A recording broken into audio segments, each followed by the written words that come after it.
It is another A Corporate Time with Tom and Dan. I'm Dan. I'm Tom. Samantha's here. Butler's here. And a lot of people kind of neglect to do this, but I'm just going to throw it out there firsthand. We have Orlando's Strongest Stream. We live video stream from our studio in Baldwin Park, Florida, and you can check it out every single Monday through Friday day. Boy, I screwed that up. Monday through Friday, we are on the Twitch. So go to Twitch and search Tom and Dan Live. You'll find all of our videos on there, all of our live content. Nothing's edited on Twitch. It just rolls throughout the day, and you can come and hang out, chat, meet some really cool people. They're in there right now, and we're glad to have you. I think you'll dig it. So we're not going to do a weird job today because the person we had booked had to cancel last minute. It happens sometimes. Yeah. But it did get me to think, I was like, about who I'd want to talk to, and it got me into high school football coach. You're good at coming up with, like, people or type of, like, occupations that you would like to talk to. I'm just curious about things like that. Like, with a high school football coach, and Samantha's right, we were talking about before we started. My jobs don't fit your criteria, really, because most of my jobs kind of fit that under-the-bridge alone type vibe. You feeling me? What, like, ones you're interested in? Yeah, like they wouldn't be good for the show. That's why I'm giving you a compliment. Like, when you pick your professions, they're usually pretty interesting stuff. You know, like mine, I would like to talk to a person that runs a coin-operated laundromat. That's not going to be interesting. No, yeah, well. You think so? Yeah, Do everything. crossing That's my guards dream get job, paid, though. or is that voluntary? That's interesting, too. Crossing guards- Most of it's voluntary. Yeah, crossing guard is a good one, though. And let's see. Yeah, I think I can say this. I think our crossing guard got let go for not knowing traffic. Oh. Seriously. Like, we had this guy. Yeah, is there any criteria when you apply? I think there is. I'm going to give you the story, and you tell me what all happened. the traffic laws? A bigger, older man, elderly white man, but very large, large, standing out, completely messing up traffic horribly. Just, didn't know what he's doing, holding the sign. You go this way, you go that. Just a mess. Police officer woman in, Police Explorer drives her car over the thing next to him, gets out, starts showing him what he needs to do. He can't get it. I'm sitting here watching this. He can't get it. I go inside. I drop off Maisie. I come back out. He still can't get it. Cars are honking. It's a mess. The next day, he wasn't there anymore. No. He was gone. And we've never seen him again. And my wife said, yeah, I think he maybe got assigned to a less maybe busy area, or he was let go. Is that a thing? Well, they probably reassigned it because I think it is all volunteer-based. Like they're not paying anybody to do that. So now the one lady that we've had for every year. Like every year I've lived here, it's been like 10 years. She's the same lady. Even when I didn't have a kid, same lady. The average crossing guard salary in Florida as of September 27th, 2021 is $25,681. I was hoping you'd say $72,000. That's not that bad for because you're only out there twice a day, right? Part-time? For what, an hour a day? Hour per shift? Well, you got to go to the school, and you got to clock in. You got to go to your office. No, you don't have an office. Yeah, well, they have I'm to be lying. doing something else because it's not like you're getting paid that for. You're right, like 2 times a day. Well, wait a minute. If that is the real salary, then all 4 of us can pick up a shift in the morning before we get here. I might do this. And a shift when we're done here, and we're rich. No, it can't be that. When we're the most famous crossing guards in Orlando. So the high school football coach thing, like Samantha's right. Most high school football coaches are like the history teacher. They do double duty. Or the health coach. Health. Health. Ours is health. Good call. But when the bigger high school you go to, or the more popular the football program, like you start getting into Texas, there are Texas high school football teams that are more popular than the college teams or the professional team. Like, yeah, I mean, they are die it's hard. Culture. It's a culture. Yeah, it's an football culture there. And so those coaches, obviously, it becomes more competitive, and they're more sought after. And I know they're still a public school teacher, and their salary's capped, but I'm sure through booster and sponsor money, there's some back end compensation for them, right? Because how will they attract the bigger ones, it'd have to be, right? You start needing better coaches because it's so competitive and it's their culture over there. So I'm sure that the Texas high school football coaches get paid a lot more. From our chat room, Twisted Movies says, well, a high school football coach here in Vegas at Bishop Gorman got hired to coach the UNLV college team. Yeah. Well, then they're good. There's like obviously the progression where some coaches go from high school to college. Where to college do most coaches start? You see this kind of stuff. Like, I was thinking about this the other night when I was watching NFL, and I was thinking about good-looking young guy, L.A. Blanking on his name. Now you gave it to me too. I'm sorry. Sam, coach of LA Rams. Frank Vogel? No, Chargers. Sorry. Chargers. LA the Chargers or the Rams? Or is it Rams? It's Rams. Yeah, the Rams. I was right. It was Brandon Rams. Staley? McVay. It's No, Chargers. McVay. Thank you. McVay. Sorry. Okay. Timothy McVeigh? Yes, it's Timothy McVeigh. Sean McVay. Yes, thank you. So that guy, Yeah. what's his story? He's like he grew up in football genius boy, or what? He started coaching under Gruden, and back when Gruden was the coach of the Raiders, and worked his way up. A lot of times, you start apprenticeship and then you start like as a wide receivers coach or special, you start working your way up. But you don't have to go like traditionally like high school and then coach in college and then coach in NFL. Doesn't work like that? Sometimes it does, I think. I don't know exactly the coaching progression, but a lot of it's incestuous in the fact that there's assistants that start with teams, and like every coach has like a team, right? So you got your head coach, you got your offense and defense coordinator, and then all the all of them have offensive special line, teams, everybody's got their coach, and then everybody's got their assistants, and so on. And I think some of those assistants, like how they get aboard, maybe they came from the college program or from like started in high school, college, or whatever. And then those assistants, a lot of times they hire or they work their way up until they get sniped by a different team. Belichick obviously is famous for all his coaches going and becoming head coaches for other teams. Like a kingmaker. So McVay actually was a wide receiver at Miami University in Oxford, Ohio. A lot he of them graduated in 2008 with a BS in Health and Sports Studies, and then he began his coaching career as an assistant wide receivers coach with the Tampa Bay Bucks in 2008 under John Gruden. See, this is what I want to see. Oh, it's the Bucks, not the Raiders. I don't think that this exists, but in my Disney movie mind it does. I want to have the guy who started coaching high school right around 22, 23. I want him coaching college late 20s, early 30s, and then I want him to go to the NFL. And I want him to have gone that path rather than being born into the family. You know what I mean? Like a lot of these guys are like the Manning, it's like if you're one of those guys, you're going to be a football guy. It's like Steve Belichick, Belichick's son. Is there a guy that like had nobody in the game and said, I want to be top tier, and he worked his way from high school, college, NFL? For sure. Coaches? I have no idea. That'd be cool, right? I have no idea, but a lot of them are former players, obviously, that, none of them, which I think one of the most, Tampa's offensive coordinator right now, what's the former quarterback, Leftwich. Oh, Leftwich is great. And so he's Byron, he's one of the few that I could even think of that was a player at that level, like in quarterback in the NFL. Is now he may be the highest ranked coach in the NFL that was the highest ranked player. He played for the Jags, right? Byron Leftwich? No, he played for the Bucks. The Bucks? Yeah. Oh. Yeah, and I always thought he played for the Jags. My brain is rotten. He may have played for multiple teams, old Leftwich. So then, a lot of people come through there. Then there's the football nerds that never played whatsoever, but and you see a lot of these guys now, the analytics guys.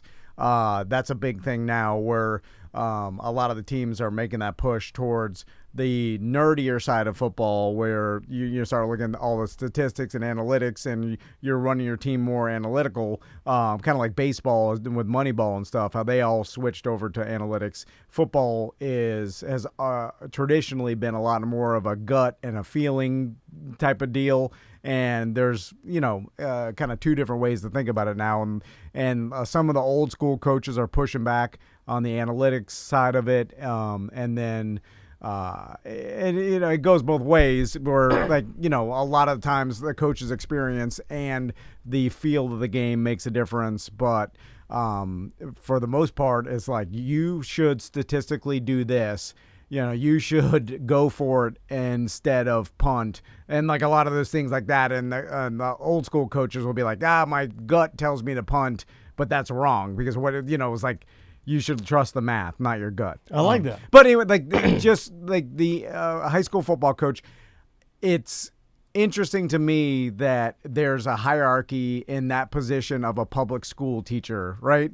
Because it's like there's more to it, especially when the people follow the team and want them to win. Yeah. Where you're like, now you're a public school teacher and a coach, but there's this fan base that is, where you're trying to teach these kids, but also the winning is more important to the parents and the school and everything. But it's a weird dichotomy too. That's why the coach character traditionally in comedies is always a bit of a good one, right? Like even in like the cartoon home movies and stuff, the coach was like the best character in my opinion. Oh, and he did play for the Jags. He did. He started with the Jags. Yeah, he got drafted the Jags. That's what I thought. Like I was like, I always think I never pay attention really, unless I'm playing fantasy. I never pay attention to any other team. So I was like, I know he played for the Bucks because I watched him on the Bucks. I think in 2009 he was on the Bucks, and he was on the Falcons. I didn't even know that. He went from the Jags to Falcons to Bucks. When I've talked to like one of my son's friends, his dad's like a hockey coach, and he came over for Tommy's birthday, and we were talking. And it's pretty interesting because his perspective is like, I'm just trying to make these kids better. Oh, he's a great guy, too. And then to he's make them dude. better, I need all of them to play. And who cares about the result of the game if they're getting better? But he says the parents drive him nuts. Because they want to win the game. Sam, this guy's so calm and cool, but he's a realman hockeyman. Like Canadian realman hockeyman. And like when he talks about the parents, he just gets a total look of disappointment on his face because the kids. He's like, the kids are fine. He's like, my job's fine with the kids.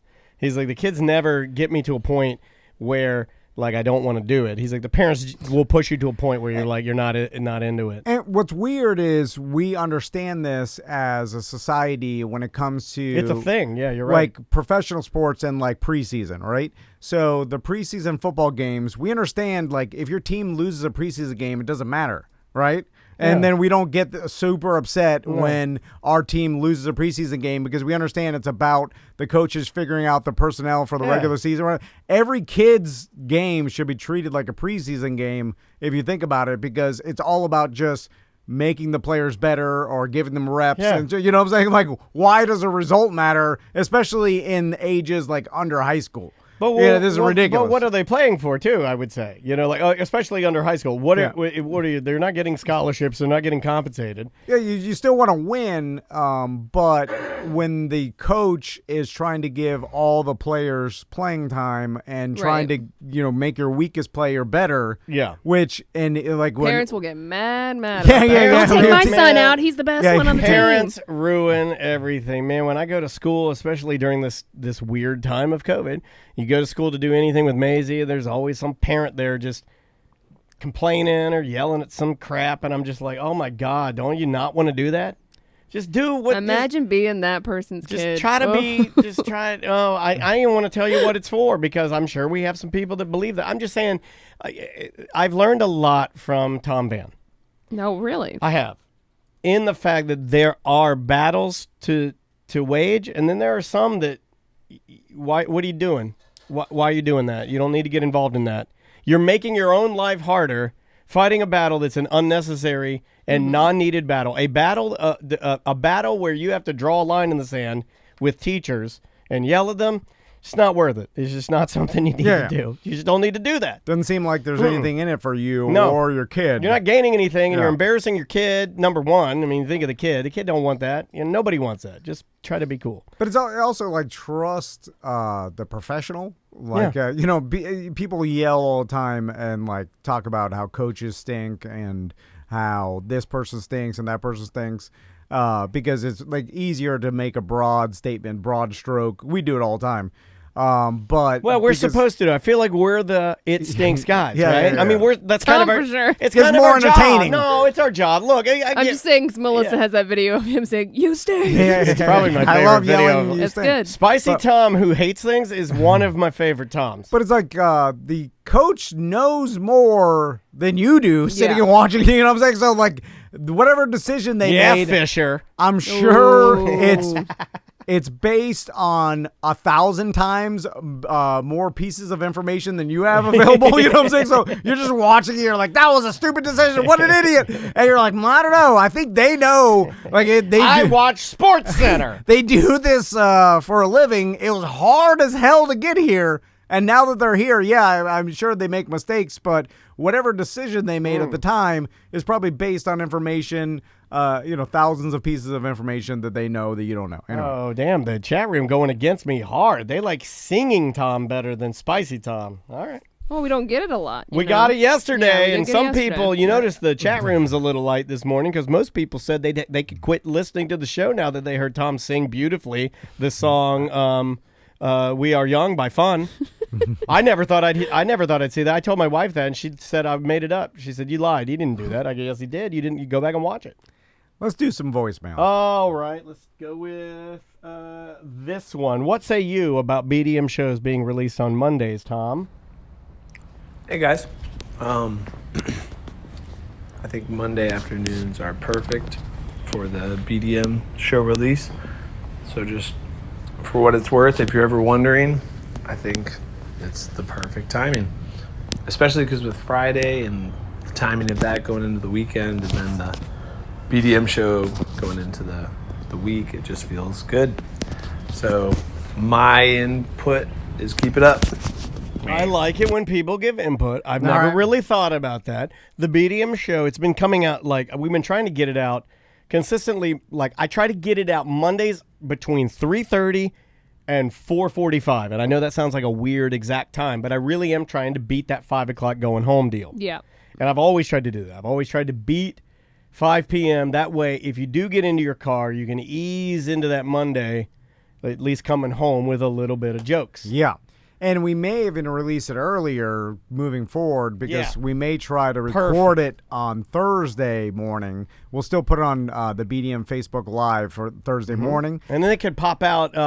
It could pop Sunday night at midnight if you want to. Yeah. That way you wake up to it. Yeah, and then because we've noticed that coming in after the weekend, and then there's a lot of other stuff and business to handle on Monday, getting our week planned and figuring out what we need to accomplish, and then rushing to do the BDM show, we find it sometimes hard for us to do that because then after the weekend it takes a little bit to warm up, like with everything. And so it's like we sometimes feel that the BDM show is lackluster because we're doing it on Monday morning. So doing it on Thursday, we feel like by Thursday we've got juices flowing, like prime the pump. Yeah, like Wednesday afternoons and Thursday mornings feel real good in here. Like content-wise or the way our just joke gets going. treadmills are, it all feels really good, like bottom three quarters. Yeah. So we figured we'll put the BDM show there. Then I love that idea. We'll release it as the podcast, like Daniel said. Like, I mean, it could be released midnight. Whatever you want. We'll figure on it out. Sunday or whatever, so you have it, and then that way, and we'll just do ACTs. We'll do a normal Twitch show Monday, but we'll do before lunch will be a planning because that's where we need to focus on. Yep. Now we're talking business stuff, but like, we're constantly trying to make ourselves better and tweak the schedule and figure out what works best. That's all you can do, right? Yeah. Like it's just like grind it out. Try to make yourself better every day. 1% better. Write that down, Sam. All right. I'll put that on. They wrote a book, right? That's my idea. I think they wrote a book. Yeah. Huh? Yeah, I think they wrote a book called 1% Better. It's a good. I'm only about 1% through it, though. Although, There it is. I do feel like your goal is 1% better. Is it every day or every week? Every day. Every day? Well, there's no way I'm 100% better after 100 days. I can't even get that better. Well, some days you go it's 1% impossible. backwards. No, okay. Yeah. Negative 1% 1% backwards. negative. You're just trying to get 1% better, but you could fail every day, and then after Oh. Yeah. 50 days, you're like still not 1% better. But then when you get to 69 days, I got one. You don't make the noise without having a voicemail queued up. Hey, Tom and Dan. Quick question. Just wanted to know, what is one show that you guys regret doing? And what would be your absolute favorite show that you guys have done? The main show that I regret doing is Monsters in the Morning. That's a joke. Come on. It's a joke. That's a joke. I laughed. It's a joke. Tom did that. No, the main show that I regret doing is Bumcast, and everybody knows that, and I stand by that. I'll die on that hill. Bumcast. I regret doing the show where he went to my house, the BDM show. It just didn't land. I don't even remember that. Yeah. Well, He showed us around his plants. Yeah. It wasn't good. So I was like, shouldn't have done this. That was it. Another one that I regret, we went to a BDM's house, and it was was funny, though. And it was a bachelor pad. No, but it was weird because we're walking around in his house, and it was like it was the first time that I realized that bachelor pads can be sad. Oh, yeah. And when I walked in, he had like an Italian. Remember when Italian leather couches, the poofy ones that you got like at Rooms to Go, were hip? Yeah. I had one. I had the love seat too, and he had it. He had the 3-seater. And then he had like a poster on the wall, and then a TV, and then like 2 giant CD towers, the swirly ones that are like S's. Yeah. Where your CDs are like curvy. It's like DNA. A lovely curvy body, And he had all video games and porn in there, and I was like, this is gross. I remember that. I remember walking in, and his dog was jumping on me, and I'm like, yuck. You know what show I really liked? The show that we were doing like Shark Tank. That we had listeners come in and give us their inventions. Right. That was fun. Like we had that one guy that did the meditation and yoga for children that was like super creepy. He was like, that was a fun show. He's now. Bend over and touch your toes. Oh yeah. It was like that. He's written a children's book now. Yeah, he's doing quite well. I think he's written 2. Oh, has he? I think there's Pizza Panda. Pizza Panda. And then I think there's Pizza Panda Space with Bezos, I think. I think he did that. I think he did another show that I thought was going to be horrible that ended up being good is we rented that 4-seater pedal bike. Oh, that's fun. Went around. The Surrey bike. But you hate go-to shows. I do, but that one was surprisingly good. But if you could think of a go-to show, what would it be? Because you hate them. What's so your ultimate? Yeah, so if you could create one, what would you do? Like, even if we could move the whole studio. Like, where would you put it? Like, if I could take the equipment, it'd take a day, but let's say we did it. Where would you go? I don't know. It has to be somewhere where we can keep the energy. Also, there's, like, stuff going on.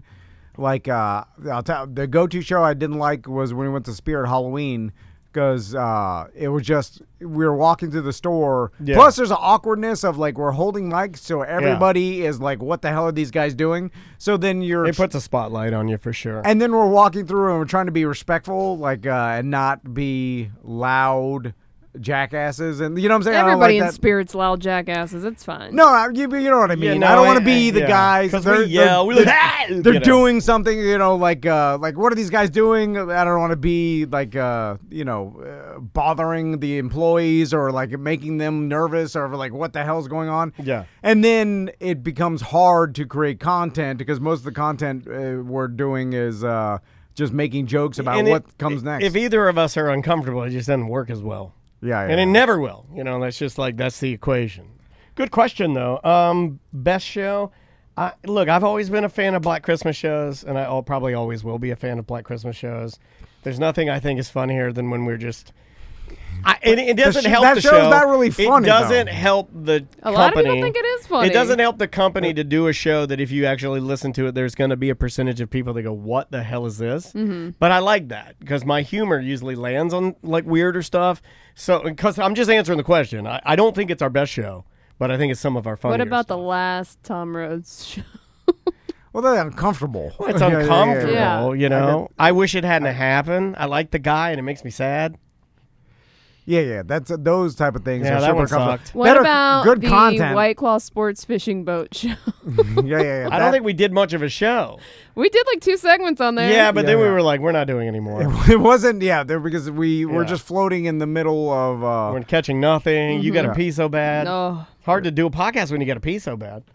Let's. You want to move on, or you got something? Yeah, no, that's it. Okay, let's try. How do you feel about the car pickup line, Tom? You got strong opinions? No, I mean every time I go through it, it's seemingly easy. How long are you in there? Well, It varies. you know what's weird is like Crystal will tell me like if I have to go pick up the kids, if she's like get there early, like 40 minutes early, Oh. and then you'll be the first one, like to go and pick up Sure. Tommy and Max, and then it's actually faster than if you showed up like 15 minutes late. Then it's gonna take another 40 minutes. Just But, bring you your know, it's like- laptop. Yeah, makes So- sense. Shoot some emails off while you're sitting there. Exactly. That's what she said. Just Yeah, get good on your call.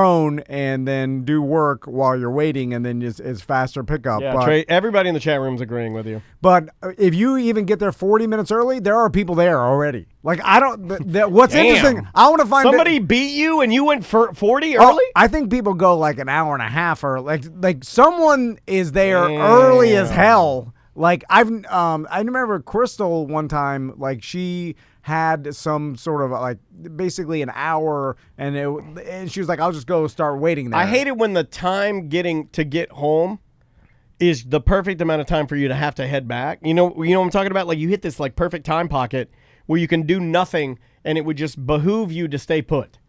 You know what I'm talking about? Yeah. Like there's times where it's like, oh, I need to go home, or I could run home and do something. And like it's like, no, by the time you got home, Yeah. you might as well just wait and then go to the last thing you have to do. I hate that. Well, you know what's interesting? What if I wait an hour after pickup? Is everybody gone and then my kid's just standing there? Or Yeah, but then Yeah. they you're. Then they think you're a bad parent. Well, Well, why? They just put they your can kid. just sit there and do their homework, right? Yeah, they just put your kid in the like they have after school cares and Because like otherwise the they're going to cafeteria. stand there and wait in line anyway for Like you, right? May's an aftercare. So like when school gets out at like I guess 3ish, she pops over. They just walk her down to like this After other school program. Yeah, and then she does like I don't know. Yesterday she made snowflakes. I don't know if that's good. Yeah, hopefully that made people laugh. So I remember. Do you guys remember getting out of elementary school? We just walked out, and then Yeah. and then like my mom. Well, I was on car line duty Yeah. because I was a safety patrol. I rode the bus. I just walked out. I walked home because I was very close. I walked out. I got on the bus. Normally got picked on. Got off. Walked to these bike paths all the way back to my house in the same place you've been. That same house. My mom used to wait in like behind the field, the PE field, like, and I used to just walk out of my class. There was no checking to who was picking you up or whatever. No. You just No. they let you go, and then I just walked across the PE field. Now you got to leave notes. You got to tell the teacher, oh, like Maisie's going to such and such. Like, nah, it didn't. That Well, wasn't a thing. They won't release you until you have like you can't just go From your classroom? Well, unless like someone with the sign with your names on it comes to pick it's you a up. lot more like- regimented now. Like an airport? Well, it is Well, probably that's a a- good thing because they're making sure all the kids are No, still I alive. get it. I just didn't know but- this was how they did it. yeah. So you basically get a official school Laminated laminated pass. thing to put in your on your car? dash, Okay. right? And then you write your kid's name. So then you put that on your dash. So the kids sit in the classroom and wait until the car in is the there? cafeteria, In the and cafeteria. then and our school, the coach has a microphone. Yeah, they do announcements. and then as Interesting. the cars come, the coach says like, Section 315! like Section 415! yeah, Tom, like That's what it sounds like at our school. yeah, Tommy and Max or whatever. They announce the names, and then that's when the teachers know to let the kids go, and then everybody waits. Oh, so then it's fine. Let them sit in the cafeteria for an hour. No, I mean whatever. They, I just go. Crystal picks them up whenever they can. Although they do get pissed. Yeah, if May you will make Because too. them they wait. can't play video games. Well, just like Hey, they're what like, would what you happened rather to you? do? Well, if you pick them up on time all the time, and then you're an hour late, they're pissed. They're like, Well, just Why tell them, are you hey, so we're late?" changing your pickup time. We're picking you up a Doesn't little work later. like that. Do your No, you homework. can't tell. I mean, it's fine. So then you don't have to do it when they get home and ask Daddy for help for math. They'll never do it. If we said do your homework, and they'll never do it. I know them. Like if we said use the time to do your homework, like they bitch about doing their homework when they get home. I think this is our chef friend complaining about the car pickup line. Let's see what he has to say. Hey, Tom, Dan, Sam, Butler. Chef Brandon here. Just sitting in the car rider line, picking my kids up from school. Been sitting here for 2.5 hours now Oh, on my day off. What? Because if I don't, they don't get home till after 6 o'clock at night. oh, you're right, Tom. It infuriates me to all absolute hell. Just wondering, I mean, what do you guys do, with Maisie and the boys? I mean, do the wives pick them up? Do they take the bus? Do they get home while it's still light outside? It's just insane. That seems way too long. That does. What in It's the never. world? I mean, I've shown up. that's nuts. I've shown up half an hour late before, and it's never taken me 2.5 hours. Like it does take like 40 minutes. It'll take a good Yeah. amount of time, and that to me is long. I'm like Yeah, 40 40 goddamn minutes is too long. But it's like that's if you show up later and like in the worst possible time. You have to wait till everybody cycles through. And I'm but 2.5 lucky. hours is insane. I'm lucky. May's a walker, so I don't Yeah. have to deal with any of yeah, this. I live across the street from the school. Yeah, Throw your I- kids on the bus. It's fine. I like the bus, and May wants to ride the bus. I told her, well, you can't. Has she done any field trips yet to ride a bus? Yes, one, not a bus though. One with her teacher. She won something, and she got to go with her teacher to. Oh, individual field Yeah, trip. she got to go to Borders Books Wow. or Books a Million, one of those places, and pick out a book. You should be able to like donate to the school or something for like a fast pass. Yes! Or like a. Yes. You should be able to buy that to fund the school. I'm totally okay with that. Yeah. If the booster program at this elementary school that my daughter goes to, if they said, hey, Pay a little extra. if you pay $250, we will give you a front of the line pass. We'll have a separate entrance for you. You get your kid faster. I would be all in. And I think most parents would save the money to be all in. Although the other parents would be pissed. That's that- okay. that- Hey, that- not you got to my have fault. limited tickets too, because That- then everybody would buy them. Not my fault. Not everybody. Like if you you got to price it out. Right. So you got to make it like $500 for the Ooh. year. What if it's a lottery system, like if you're getting a Lottery? gator license? Well, that negates the whole purpose of me using money. No, to you still get to use money. Better things than anybody else. I'm saying everybody can go in the hopper, just like a gator license, right? You still got to pay. It's just there's a limited number of people that get selected. It's like Fringe Festival. I don't know what price, because you start calculating the time. So like my wife picks up the kids every day, and if you start calculating what her time is worth, although she's got an interesting job in the fact that she could work in a car, and like that's more, she's luckier than other people. Well, because you can work on your phone, and she doesn't have to like leave work. For the people that have to leave work, or like that could be. It could be worth it to pay $800 for the year for a fast pass to get your kid out. Like Sam and I can't edit on our phones. You can't do but you can do some, You but can not do the vast emails. majority of your business. You have to do it on your computer, right? No, I could do You it. don't- on you my could I was do it phone. on gonna your say phone. I mostly Actually, see he him does. on his phone. Yeah. Dude, I don't need a computer. Are you getting the new phone, or you just got a new one? Yeah, right? yeah, I It's, do. it's good. It's running good. Yeah. All That's- right. yeah. I could do everything through my phone. So I'll get my new phone tomorrow. Is there a new? What is that? Yeah, the 13, I guess, is coming out. Cool. What does that one do? Nothing. It's the same. Okay. It's got to do something better, right? It's the same. I just always roll into it. I've always had every one, so I just roll into it now. And just my payments, I trade this one in. I get like $800 for it, and then it just rolls in. yeah. And I just keep paying for it until I die, I guess. Let's try this one here. Hey, friends and foes, it's Zach from Ohio. I can hear some Canadian geese flying south right now around me. Do Canadian geese make it as far south as Florida? Do they hang out down there in the winter? Those are the geese with the black heads, right? They have the black features. I have no idea. Zach from Ohio. Well, Do you we're think we the know our bird show, Canadian Tom. geese? We're the bird show. They migrate 1,500 miles. Well, how far is that? I have no idea. See if we have, type in Canadian geese, Florida.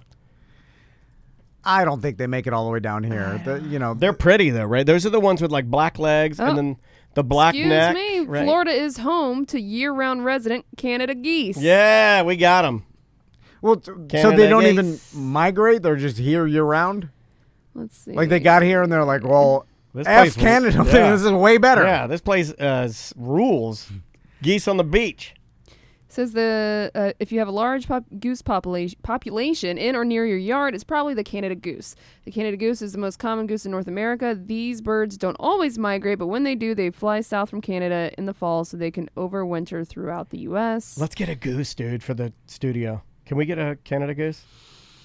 Yeah. Yes! So Butler! they go all the way south as far as Cape Coral and Fort Myers. Order us a Canadian goose chickling. Is that what they're called? Chicklings? I might have made that word up. Gooseling? Gooseling? Gosling. Ryan Gosling. We'll name him So- Ryan. Ryan the Canada goose. Hunting birds is the most fun hunting, right? Yeah, because it's flying in the air. Yeah. Things on the ground aren't as fun. It's like I learned that when I was doing target practice out at the TM Ranch doing clay pigeons. They always have that rabbit that they roll on the ground. That's easy. Oh, yeah. That's the easiest, lamest one. The ones in the sky are way more fun. Although I guess you get to use a scope when you're hunting deer and other, so that is, although the shooting something out of the sky with a shotgun more fun than the sniper. I don't use a Right? shotgun. I use a rifle when I shoot skeet. I've never hit anything. There are people that can do that, right? There are people that are so good at a rifle that They can shoot skeet out there. Yeah, I'm skeet sure- with a rifle. I'm sure if we looked up on YouTube Dude. shooting skeet with a rifle, there are multiple videos. There, when I had Handgun, rifle, every type of gun. When I had first resigned from Clear Channel, I was drunk all the time, and there was a series of videos where a Native American man was a trick shooter, and he would do the craziest stuff, like he would throw toothpicks in the air and shoot them in half. Yeah. Dude, it's like the coolest thing I've ever seen. Well, what about the old man with the bow and arrow that can shoot an aspirin? I got that he onto put- him Yeah, too. yeah. I got onto him too. Have you seen that, Sam? No. There's Oh, this yeah. dude with a bow and arrow, this Native American man with a bow and arrow. He can throw an aspirin in the air and hit it with his bow and arrow. It's ridiculous. It's insane. It's like you look at it, you're like, you should be the president. You're the coolest guy in the world. Although It is his land. I often think, is it like Dude Perfect where he tried like 100 times and he finally Probably. hit it? I and don't then think so, man. I think this is like you I give need him. to see him do it on Facebook Live. I think that Yeah, this yeah. guy. No, I think that this guy. Honestly, I think you give him 8 tries, he hits it once. I think he's that good. It does seem like that, It right? does. It doesn't seem like he tried for years and then finally got one out of 10 Now, million. are we? Okay, follow me with this. Are you and I profiling? Because when we look at Dude Perfect guys, we think fun-loving, slightly douchey, like bros. And when we look at the Native American guy, we're like stoic, Native American, tribal elder. You know what I mean? Are we applying? I mean, he could just throw out the aspirin 3,000 Yeah. times and hit it one time. I don't know. I think he's just a regular, bored, dumb old man. I don't even know if he's Native American. I think he's like just a trick shot nerd old man. You know what I'm saying? Because like that's Oh, wait, I'm he getting just the- practiced 10 million times with his bow and arrow, and then finally got good enough to hit an aspirin, and then now shows people around the world his tricks. Another series of videos I got into where's this like chubbier guy that is a quick draw. Oh yeah, the fast quick draw. You and guy. I used to watch that guy. Yeah, the fastest yeah. draw. Yeah, He's that's a another little nerd. potatoey, you know, but Yeah. he's fast on that gun, man. Don't call him a potato; he'll blow your head off. Like how Guy's many fast. times did he practice that move? It's It's so. now I'm watching archery in slow motion. Yeah. Sam, don't you do it? It's a dangerous game you're playing One guy right now. just blew a lifesaver mint in half. Yeah. Oh, you found that one too. Yeah. They're good. And it seems like, when the westerns, when they would do a duel, right? Yeah. Or what was that called when you it was it's not a like duel. Like a duel is when you walk, you pace, and then turn around and shoot. But that's like just a quick draw competition or yeah, whatever. I Like guess. anyway, in the movies, there's always some super dramatic like pulling he's it out. he's going to the aiming. other side. You know? And in real life, even though that didn't really happen, but like it would probably be more of that fat nerd old man quick draw, like, because that's how you just pull out and it's- shoot as it's- fast as possible. It's a one little, motion. yeah. It's a little motion. It's not a big motion at all. Yeah, because that's the fastest. That's Yeah. how you do it. The fastest, and most efficient. And then I like his gun. He's got like the ivory handle and the carvings in it. He's got and- no finger guard, so you Yeah. can get to the trigger Awesome. as fast as possible. Yeah. But again, you practice that. What does your wife think about that? Like, his wife. Oh, I thought you were talking about my wife. No. She Like thinks it's stupid. She thinks everything's stupid. Like, does he have kids? How? He says he developed his style of shooting by sitting in a totally dark room and shooting out the flames of candles. Yeah, dude. If that's not true. In a room? If that's not true, that's Blow your ears yeah, out. he's in a log cabin with. No. I'm sorry. This is the archery guy. Oh. The guy that hit the aspirin. Apologies. yeah. I've been stuck on the archery I was guy. God, you're not getting it. Yeah, Like, ow, my ears. man, that Native American man ain't getting his I deposit don't think back. he's Native American because his name's Byron Ferguson. That Yeah, doesn't yeah, sound yeah. very Just a- native. yeah, Well, the it's old- Chief Byron Ferguson. It could be. It's Chief Elder. If he ain't getting his deposit back, this drywall looks like S. Do you ever sit back and think, is there anything impressive that you could do that other humans can't No. do that you could show off? No. I think I if do you nothing saw impressive. me, You I think think if it's- you- a lot of people probably don't like that, I right? think Yeah, if you saw most. me perform in the bedroom, you might be a little surprised. I think it's a standard. No, It's I like- think if you saw me, I think you'd be like, "That's a little different." Yeah, but Because we're- I don't come in straight ahead. I come in sideways like a minus sign. Okay, but a lot of people do different positions and stuff. Like, I'd what have to else show are you you doing? what she's doing. But even if she's doing a different position, It's it's a all little bit about the different. same. I've seen porno. I mean, you're not doing it better than the professionals. I don't know. There's no way. Like, I One think- word. One word. A wet. 2 words. 2 words. What? Ear hole. No, come on. That's ridiculous.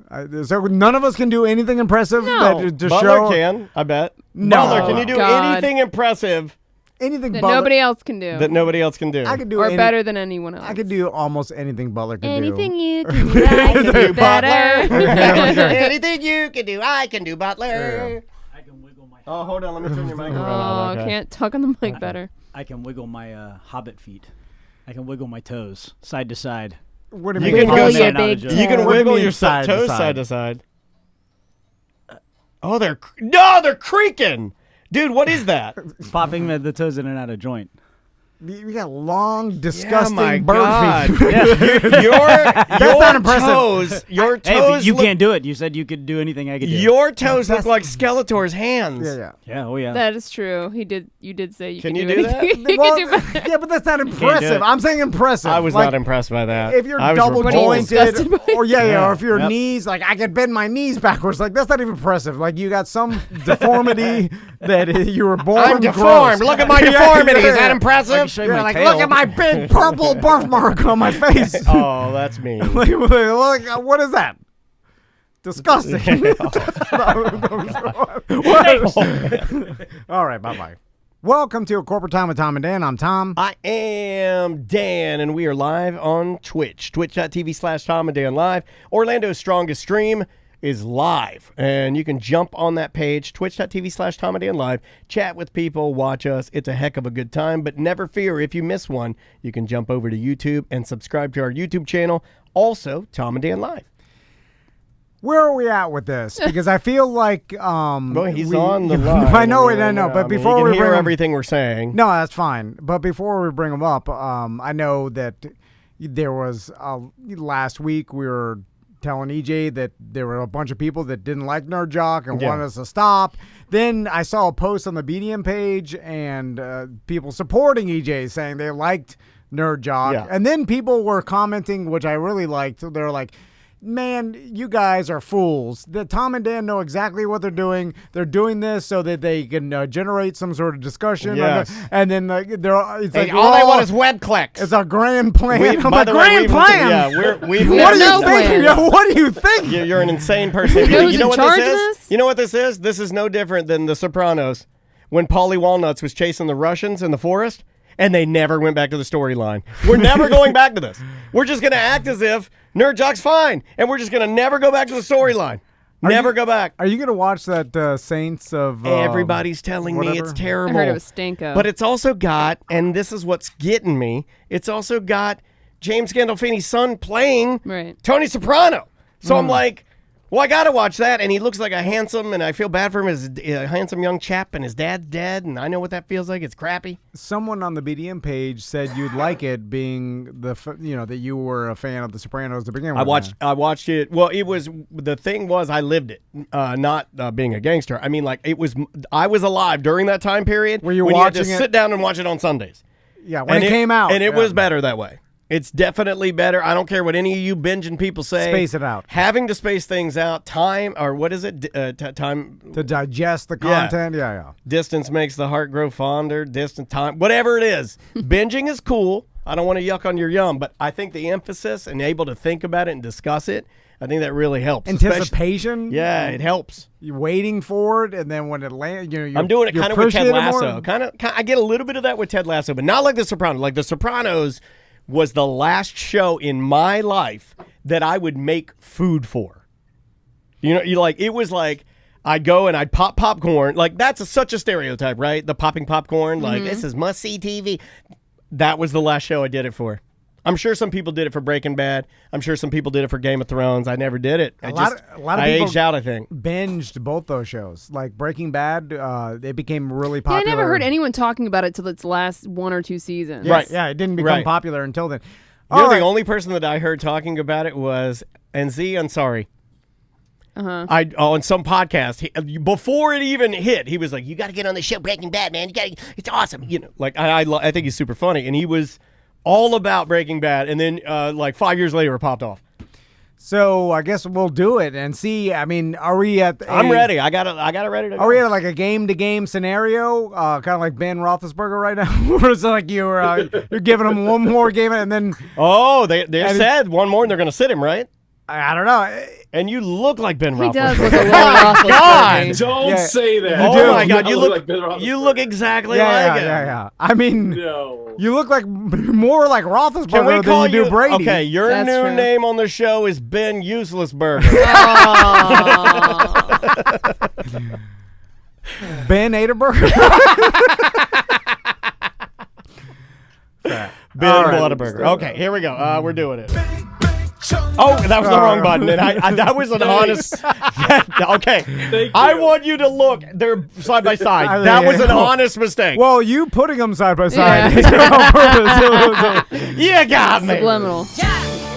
Nerds. That was an accident. Nerds.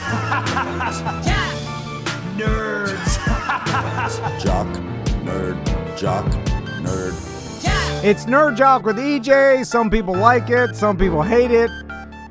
I'm still on the fence right it's now. here. The irony of it being a fence. Yeah, I know. It's so crazy. How's your fence doing, I want to call you Where- AJ. How's your fence? How's your fence, AJ? Huh? Why don't you borrow my fog machine too? God. AJ Benza. Remember that guy from the Stern Show? That's AJ McClain. AJ from Benza? Backstreet Boys. Yeah. He's still out there doing some stuff, Yeah. I think. All right. This is great. I really enjoyed it. I just gotta wash it off because a little bit of dirt pops up on it when it rains. So, What? Who's that talking in the background? Carlos, someone called. Of course, they called. Right when the Carlos. bid starts. Shut up, Carlos. Yeah. To the side. That's how you could tell if you have too nice of a fence for your yard is the bottom has mud splatters because your yard is all mud. Oh, he's right. True. Damn, but that's a good observation, dude. I get that on my truck. That makes me laugh. Like, when we got back from Colorado, I had mud splatters all on one side of my truck because my 'Cause your yard's yard all is not- mud. there's no grass. And then I'm like, too nice of a truck for Yep. my house because That's yeah. funny. Or that, or you have a dog that likes to run the fence right next to it. That's the. That's what it also is. trashy, though. yeah. That yeah. goes into rich people's My dogs. dog loves to run the fence. Just pee pee in their house. Yeah. They don't run the fence. Yeah, and they're too rich to smell it. All right, EJ, where do you want to start? You know, let's start with nerd because we've been starting with sports a lot lately. Okay. Let's start with nerd. Okay. First story, we got to talk about Elvira. Have you heard all the news about her? Like, she's starting on Netflix doing the Netflix and Chill, and she's going to do a new segment every Sunday before they come out with 4 new horror movies for the month of October. And also, isn't she on her? This is like her swan song. I believe that she is retiring. She just finished her medical degree. Yeah, She's a doctor now. She's Dr. Elvira. Plus, she came out recently. Yeah, she came which is out. amazing. Her girlfriend. I saw a picture of her girlfriend. Looks like a fit, like a badass. Yeah, they like, met in the gym like 19 years Yeah, ago. like a tattooed Yeah. workout gal. And, Imagine keeping that secret for 19 years. That's well, like Herculean. But imagine to having to hold keep up. it secret for Also, 19 better years. life, maybe. What, keeping it Right? secret? Not having to be in the spotlight, even though your girl is. Yeah. Think about people following I would agree with other that. people's spouses around all the time with like paparazzi. Yeah. If you didn't have to do that. As a experiment, with Andrea, my wife, I went on Facebook and I went to the Elvira page because we were having a discussion at dinner about what nerds would think about this. And there was some nasty stuff in there. I'm sure. And I was, Who cares about People the are hot sexuality for of Elvira. I know, but like they think they have a chance. These nerds think they have a chance with Elvira. I don't I don't know if they do. I just just like that's not my first thought. Like my first thought when I read it was, wow, I didn't know that. But my first thought wasn't, well, she's a horrible person. You know, I need to say something mean to her. Like that's an insane thing to be. We're too free with our internet. We need to take some freedoms away. Yeah. It's time.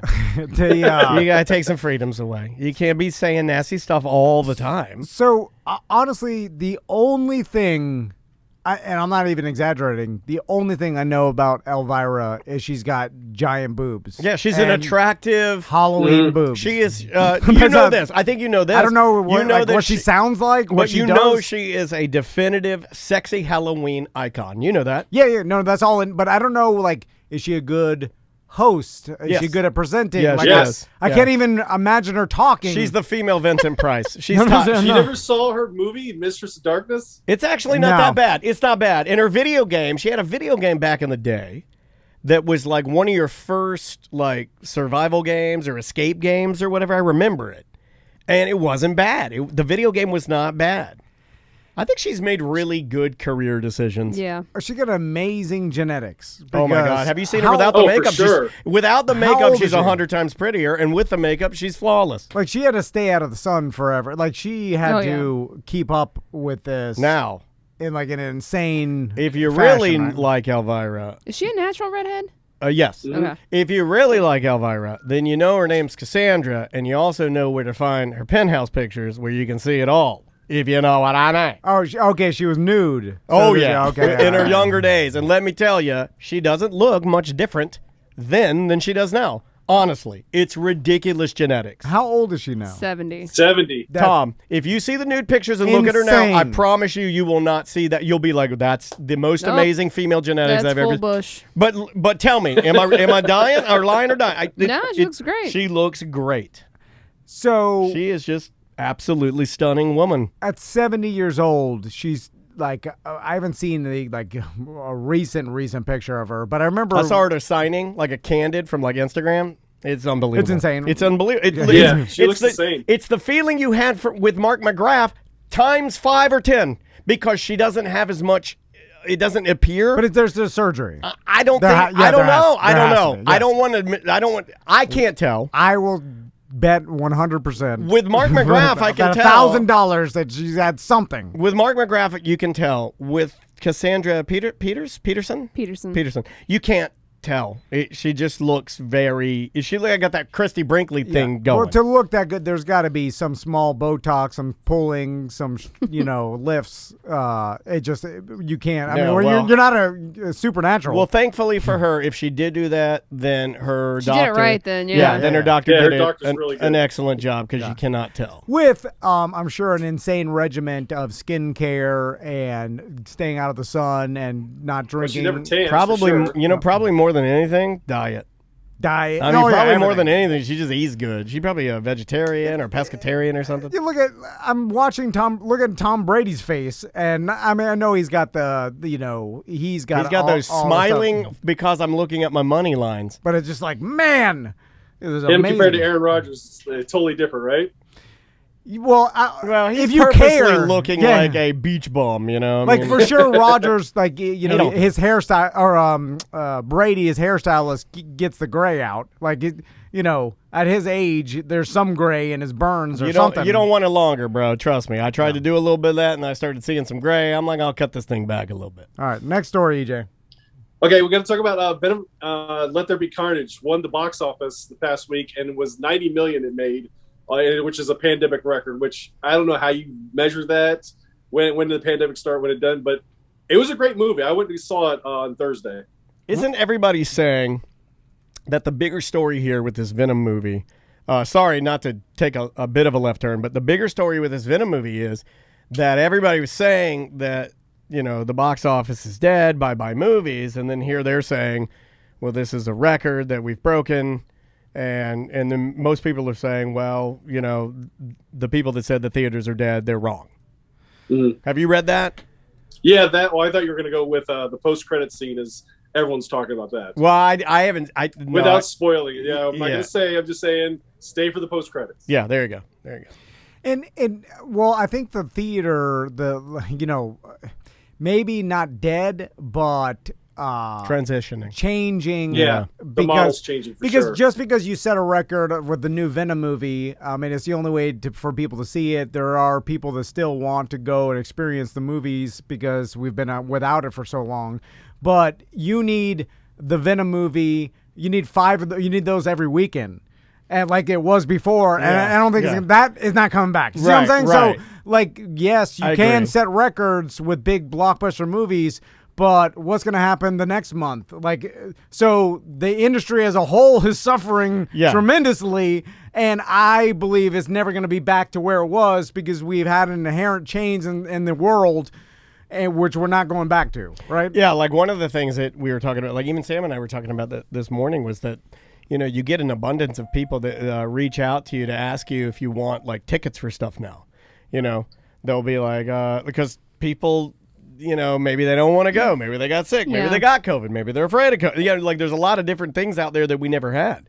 Yeah. So people are choosing where they go, when they go, maybe a little more, maybe they're being a little more picky. Oh yeah, when I bought the tickets, and I made sure that I had at least a seat in between me. And made sure that, like, if it was going to be a full theater, they would have to sit next to me. But if it was half full, I'm going to have those open seats next to me because I don't want to sit next to somebody at the theater. Plus, going to the theater makes me focus on the movie and not be checking my phone, checking my iPad, deal with kids, all that stuff. So that's the real I like benefit. to go to the theater for that reason. Yeah, that's the real benefit of the theater is that I'm forced to put my phone away. So it probably would be a healthy experience for me. I should do that.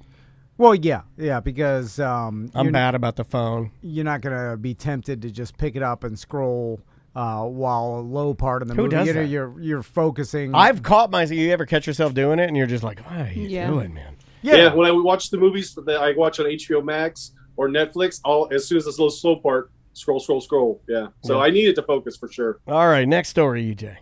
Next one. I got to talk about William Shatner. They're going to put into space Captain Kirk. He's going to go on the Blue Origins. It's supposed to be like next week, October 12th. So he's supposed to go into space. There's no training for this, right? This is just like a glorified, really high altitude airplane. Yes. So you put him in it with zero training. 9-year-old man. You're gonna shoot him into space. Nothing will happen. He will sit there, and then on a microphone or something, he'll do like live long, prosper. The whole like beam me up. Oh, he's already done a bad quote. He already does a double man quote. The quote he says, "I've heard of space for a long time now. I'm taking the opportunity to see it myself. What a miracle." Is what his quote is. I do think it's cool, and that's like probably the most iconic person that you could do, so I'm not anti it. Well, also they're doing this for marketing purposes, so because eventually, and I think that this is the kind of the start of it, the tourism industry of space tourism. You pay to get launched up there because there's plenty of millionaires that will pay an insane amount to do that because, again, it's less or like more rare than Everest at this point, So it's the new Everest, isn't it? Like these construction with less work. and in Florida I see down and ride. In Florida I see that style of Southern millionaire where he's driving the King Ranch truck. Yeah. He owns some huge landscaping company. This guy is tired of the slingshot over at Old Town. He wants a rocket trip. Yeah. Right? That's their guy. I wonder what the price tag is going to be. I know I'm pretty sure you could probably find it, but it's $99 a trip. Like $120 if you want the photo keychain. How much is luggage? They come around to your table with a photo keychain. They say, "Do you want to buy it?" He's going to be the oldest person to fly into space. That's probably why he's doing it. Is everything about what if he dies while he's up there? Is everyone going to get mad? They push him out. Yeah, everybody would get mad, but everybody gets That's mad his fault. anyway. He wanted to go. Look, he won't die. Everybody's mad right now. Like people said, William Shatner's going to space. Everybody's like everybody gets mad about everything. They're mad right now about he's wasting the money. Take that money and give it to everybody. I don't think he's paying. I think that they're no. him. I mean Bezos. Everybody's Bezos, why are you doing this? Give all your money to everyone, and then we'll all be okay. I like how that's simple. Hey, that's what people are saying. You just want to be mad about stuff, man. Like you're mad all the time. So it is kind of cool. I mean, at least 10, 15, 20 years we'd all maybe have an opportunity to do this. I don't think so. I mean, By that time, 20 I might years, be ready. It could. right? I mean, what if it was 20 grand? Right? I in might 20 do years. it. By that time, my fear of flying I'll might do have it. waned. I'm closer to dying. By that time, I'll be in my. I'll be 70s. Yeah, well, William Shatner's No, I'll 90. be 65. I'll Yeah. be 60. That's perfect for me. So it's like it seems like a small price to pay for something that ridiculous, right? Like I know it's only for a small period of time, and you look out the window, you see Earth and stuff, but I mean, you're that or you die with your money or whatever. I guess you give it to your kids, but if if you have enough saved away, it's to spend 20 grand to see the Earth from space seems like kind of worth it at that point. Free right? trip. Do you go, Yeah. Sam? Free trip. Pay for No, experience. I would not. No, you would things, not. Right? I would go. Like the Free new trip, I mantra? would go because I feel like it would be super safe. It looks like it's Oh, about 250,000 right now. Ooh.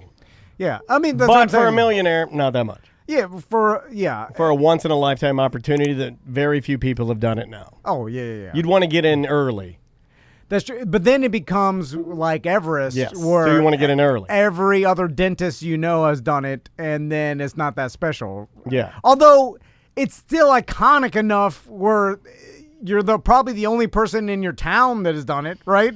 So even though Everest has been climbed a lot, if you have done it, you're still the only person in I your don't business. know anyone you know? personally that's climbed Everest. Do you? So it's still pretty rare. Yeah, no, it's true. No, it We've is. interviewed But I think people. I think- comparatively, it's not. But it is rare. But man, if I had the opportunity to do it, it's one of those things in my brain where I have this intense fear of flying, but I also have this intense fear of missing out on something that I could never do again. So if they came to me and said, "Hey, you want to go up?" I think I would try, and I'm not saying I would be successful. I'm just saying I think I would try to push through and not be afraid because that's right? You have to. This is going to spike your anxiety. So I apologize. But is it God damn it. Why less would you do this? anxiety-ridden to fly in a rocket? Because if something goes wrong, it's probably instantaneous explosion death. Although No, this doesn't bring up my anxiety. I think about this all the time. I'm used to this. because the fear being the fall. Well, Well, I don't want to know. I don't want to know I'm dying for 42 seconds. Yeah, Yes. yeah. Yes, you're right. Then rather than Yeah, instantaneous. I'm pro rocket. Although, not to get any like weirder, but and I believe the last explosion, the shuttle explosion. Oh, they knew they were going down, right? Their vitals in their spacesuits were still alive until they hit the ocean. And that now they may have been unconscious or but alive. Yeah. technically. Well, I don't so do black out. so that's everything a long I time. read said they would have blacked out. Yes, And man, I'm betting I black out. I blacked out at first watch. I'm fine. I'm fine. Like I'm Team Rocket all day long. I black out. You I passed black out after a commercial. I Yeah, passed you're out done. I passed out in the bathroom over here taking a poop today. I'm totally. dangerous. I'm Team Rocket. I'm all That's day. not good. Yeah, I'm Team Rocket. I didn't Up want to your tell you. insurance, I didn't Tom. want to tell you guys about that. Next I haven't story, been EJ. paying my. Okay, the last story I have is Muppets Haunted Mansions coming out this week on October the 8th. Yes, I love it's the in my Muppets. calendar. I'm a Muppet kid forever, and I love the Muppets. Muppet Kid for life. I'm excited about this. We got Muppets in here. We have puppets in here now. Now- the Tom doesn't like his. I understand liking puppets. Well, he as- likes it. He just can't use it. Right? Who, me? You like the puppet. You don't like using it. No, I don't like anything about it. Oh, okay. I was mistaken. I'll tell Matt. Yeah. No, I mean it's fine. It's fine. I Yeah, just it's don't okay. post it's not for me. It's just not your. Yeah, it's not your thing. So I don't get any enjoyment out of the all right. I'm making the puppet talk. Like all right, you're just moving your hand. I don't see how you know. But you don't get enjoyment from joy from other people watching you do that. No. You could have stopped with. You don't get enjoyment. No. Right. But I assume I'm like this is stupid, right? why are you liking this? Stupid. Yeah, Okay. but if you like Samantha it, you're stupid. laughs, you're not happy about that. What seeing you act ridiculous? Well, let's Samantha not won't laugh. Yeah. She never laughs at me. But I mean, I laugh at you. yeah, Yes. that's Yeah, different. that with- Yes. The puppet. So I understand you as a kid you liking it, but as an adult, you can't like it the same way, right? Nostalgia pulls. Oh, they- right? they do it- Nostalgia, and it makes me feel safe. Like I remember watching as a kid, laying in my living room. They do a ton of Feeling adult like a jokes kid. too that I think Yeah. people don't realize unless you pay attention. They make a lot of jokes about Miss Piggy's vagina. Yeah, they do. Lots. It's all pink on the inside. Yeah, they make No, that no, I'm just one. saying. Can I say that? Yeah, they're No. making bacon. Oh. All of them. So it's going to be based on the Haunted Mansion from Disney. The Haunted Mansion ride, Will Arnett's in it. Muppets are Disney, It looks fun. Okay. But he gets confused because I don't think Muppets used to be Disney. It's like that's Muppets have always been Disney. Have Jim they? Henson. Yeah. Jim Henson's always been a Disney product? Yeah. I didn't know that. I've always thought of Muppets. I always looked at Disney as Disney, and Muppets are all over here. Because remember, I'm combining Muppets and Sesame Street to PBS, and that has nothing to do with Disney. Yeah. They had to cross over a lot of that, yeah. Yeah, I didn't know that Muppets were always Disney. I always thought that they were an entity, and then Disney absorbed them like they did Star Wars. I could be wrong.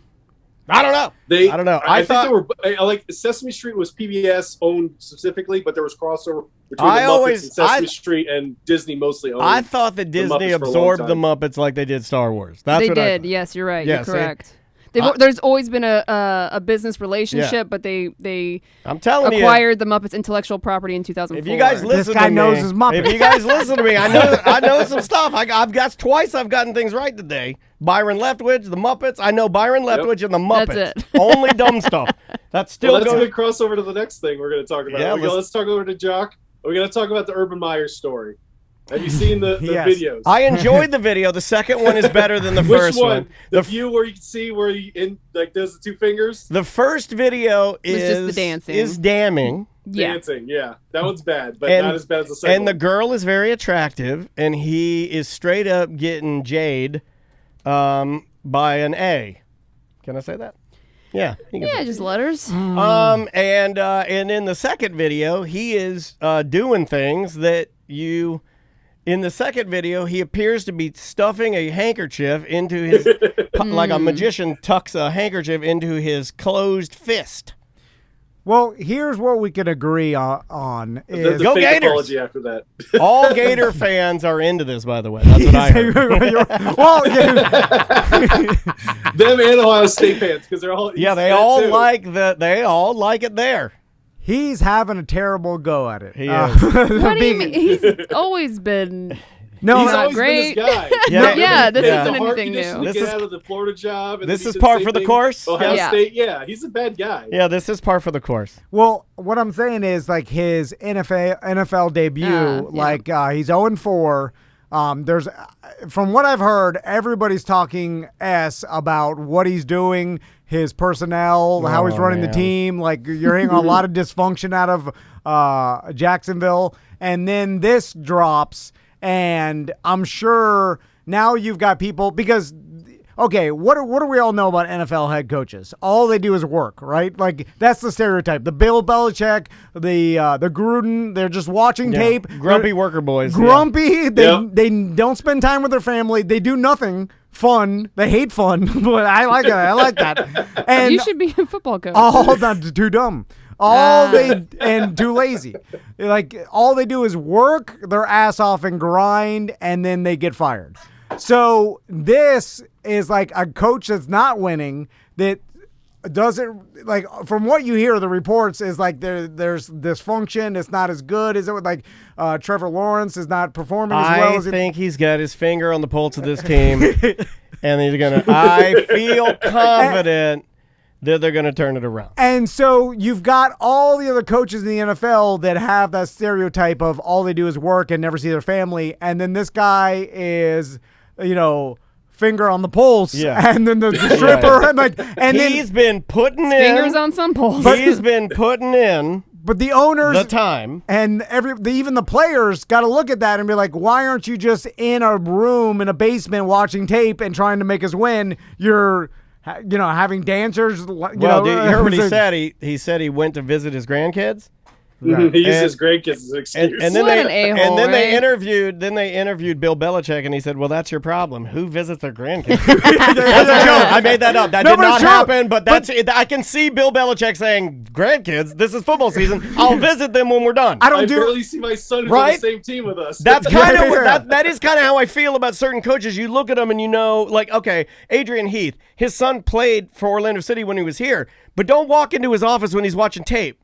You will get fought. You'll get headbutted and killed, right? You knew that. Yep. We knew that. All you do is like it seems like the industry wants you to just work until you get fired, right? Because Yeah. that's what an NFL head coach does. Ghost of Manu Bull says that when you have your finger on the pulse, let's say, that's called visiting the grandkids. Man, that's bad. Actually, that's pretty good. What's the owner's name again? He's also the owner of the wrestling AEW. Khan. Yeah. Did you see his tweet? Yeah. No, what'd he say? He slapped Urban's pee-pee hard, man. So he gave him the old daddy dress down and said that his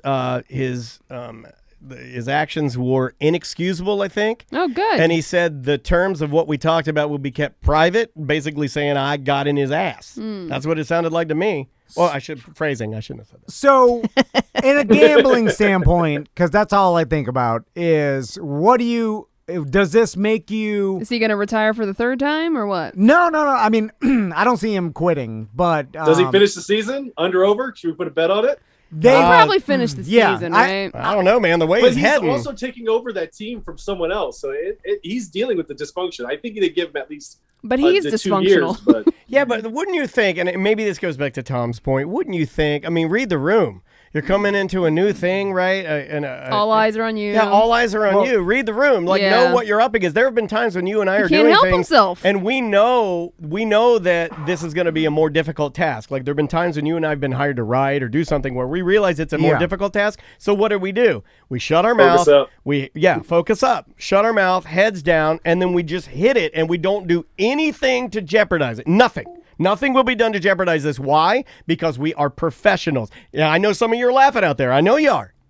But I will bet my daughter's life on it. You give us a task to execute. You spent money with T&D Media. Yeah. We will not drop the ball on it. We will not. And if we did drop the ball, like he's done because he's 0-4, you know what I'm saying? Like obviously less than expectations. Sure. You damn sure don't get caught doing anything fun, right? Like this is egregious, but I mean, I was gonna say I wouldn't equate this with fun. But if he was riding a my kind of fun. Like if he was riding a roller coaster. Oh, so if you're not winning, you can't have fun. If they just won Thursday night, this would be okay. Yes, you can, but don't the perception is horrible. Yeah, that's what I'm saying. He didn't tweet it though. Other people were taking video. But don't even do it to even have just sit at home. Yeah, you have to because it's not. If you were winning, that's different. But if you're losing and you're out there like laughing it up, having a good time, like the fan base, they'll eat you alive. The media, you're still a representative of that team, and the team wants you to. What about the owners? You're not doing well. Like the owners doesn't want to see you. Like imagine if you had an employee and they're doing horribly. We had this. And they always go on vacation. No, we had this happen. You and I had this happen at Orlando City when Flavio bought. He bought Orlando City. I just sold his mansion. He's getting out of here. He sold it when that other family bought Orlando City. When Flavio Augusto da Silva, when he bought Orlando City, and when we were going in our notorious mid-season slump, so I think we might be pulling out of one now, they didn't want us to be goofing around. They did not want the Tom and Dan vibe. They don't want the Audi Challenge with the race car driving around. They don't want the goofiness. They don't want the fun. goofiness, no jokes. Well, yeah, but that's while you're working on the clock. No, but I'm saying they don't want the vibe. They don't want anything from the team. This was not even us. This was like a team-wide mandate.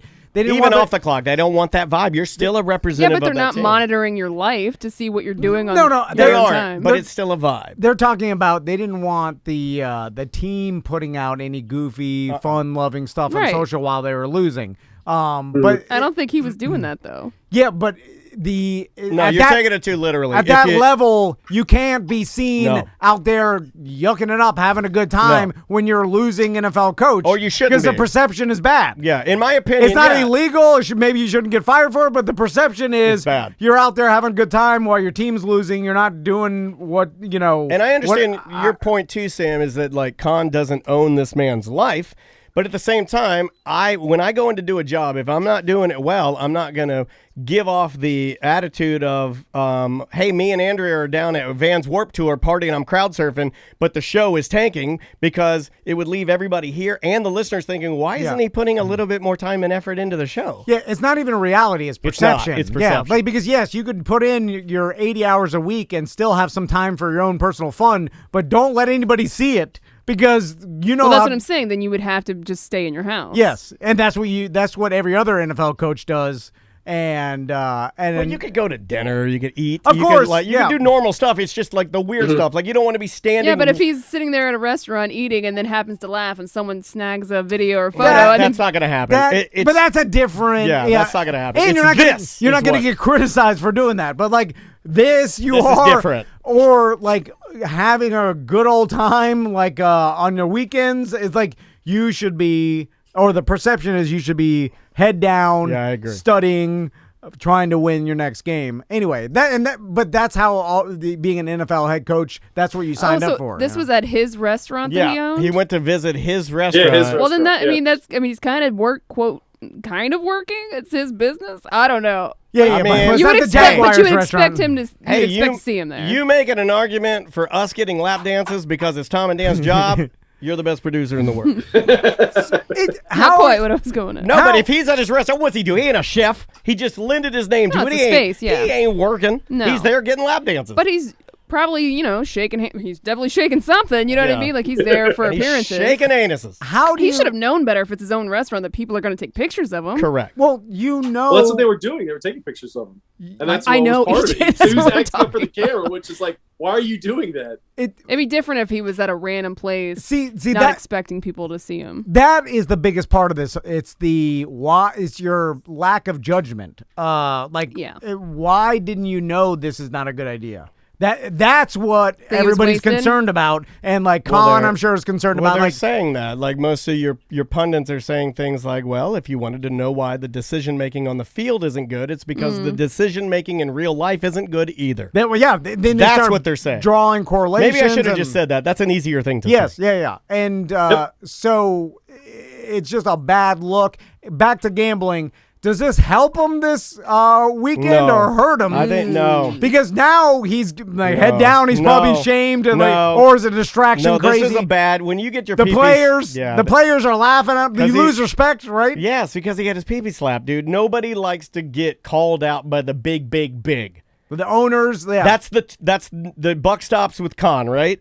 Plus, they play Tennessee next week, and that's gonna be a bad game because Tennessee's coming off a loss. And also, if you're Trevor Lawrence, Oh yeah, right? they are coming off a loss. So you're the I biggest. can't believe they lost the Jets. Yeah, I didn't think they would. You're the Zach biggest looked good.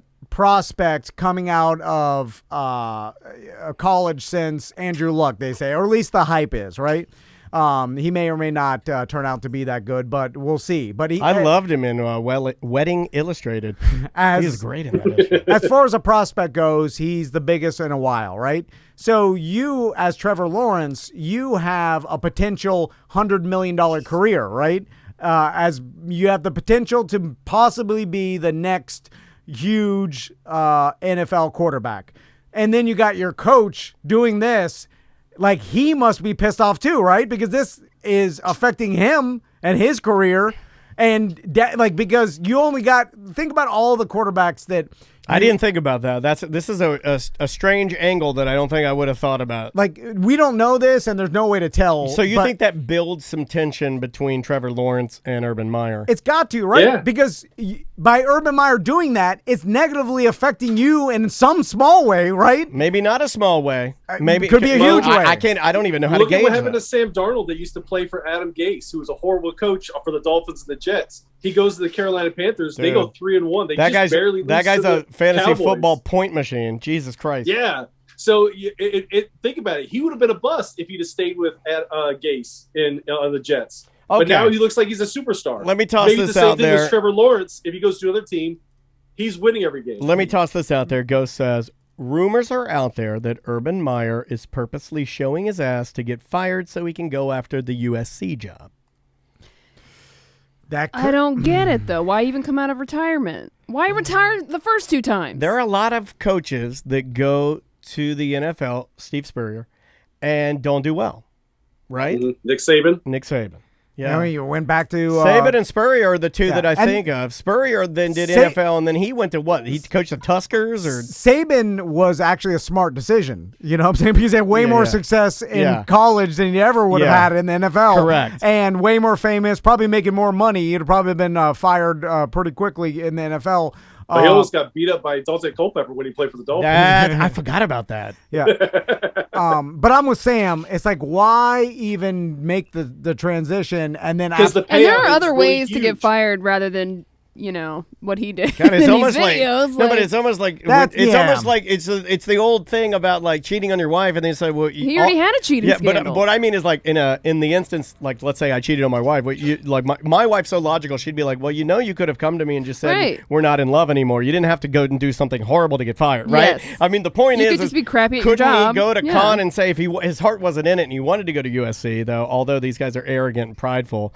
You could go to him and say, I'm not good at this. I'm not doing well. I don't want to be the coach. The problem with that is Nobody will do that. You lose money. quitting is actually villainized worse than being fired. Yes. Because Never quit. Because being fired, say he was fired over this, right? You got to say, I'm taking my talents to USC. Yeah. If you were fired over this, you're going to have a certain amount of people that think you shouldn't have been fired over this, right? Sure. If you- have people sticking up for you. Oh, it's only his first year. Yeah. If you quit, everybody is like you're a quitter, gave right? up, They yeah. have, like, Well, he's already quit a couple times. That's why. And that's why it'll look even worse. Where He quit do- 3 jobs in a row? Where do Florida Gator quit?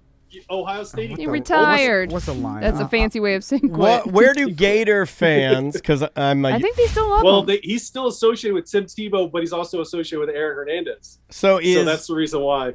So what do Gator? Well, not anymore. Are Gator fans? Good point. Are Gator fans? Do they like He Urban allowed Meyer? Aaron Hernandez to do. get people. So Because when he was with them, they were doing well. Like if and he Urban- covered up a bunch of shady stuff for a bunch of Gator Exactly. players. That's why Urban Meyer, I don't trust that guy at all. No. Like if Urban Meyer said, "I'm coming back to the Gators," let's say he's not, but I let's think just they would. they, I think they would embrace accept him. that I and be think so. and would they be Yeah, excited they would take about it? open arms. Kind of like when we said Tebow's going to the Jags. The place went crazy. Everybody's like crazy about it. Yeah, same with Urban though.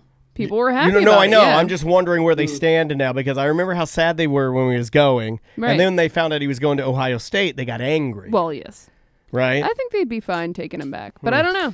Got to talk to some. What's Gator the line, fans. Tom? Line's 4. Ooh. Jags +4. They're playing at home against Tennessee. Tennessee's banged up. Both wide receivers. I haven't looked at the injury Julio's report. supposed to be back this week, though. So Julio is back. Well, that's It's supposed to be. so AJ Brown and Serves Julio. you right, Julio. No, I'm kidding. I shouldn't say that. Now, Tennessee still played well. Yeah, they did. Even I bet against them last week and I lost because I. It should have been a tie. They missed that field goal. That's yeah, all it they was. did miss that field goal. Yeah. So I don't know. It seems like betting against the Jags. I would Old, bet heavy against the Jags this week for Old sure. Niall Horan. He looks just like that guy from what's that boy band?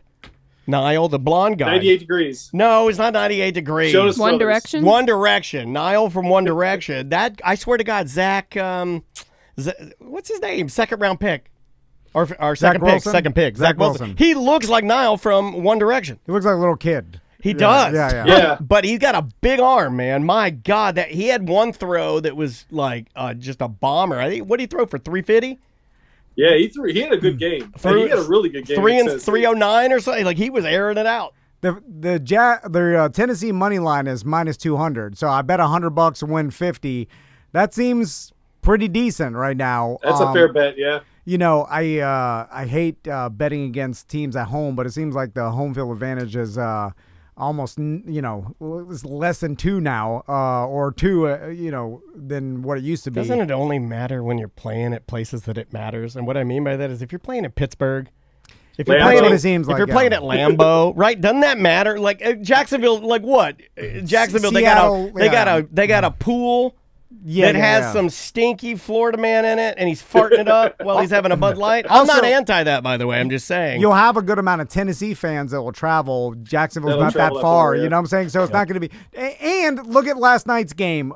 Did you hear the Raiders? How loud they cheered for the Raiders? It was louder than It was. the Chargers. Like it was the first time I've ever seen where they cheered louder for the Raiders than the home team. At home, and it makes sense because of all the old LA Raiders fans.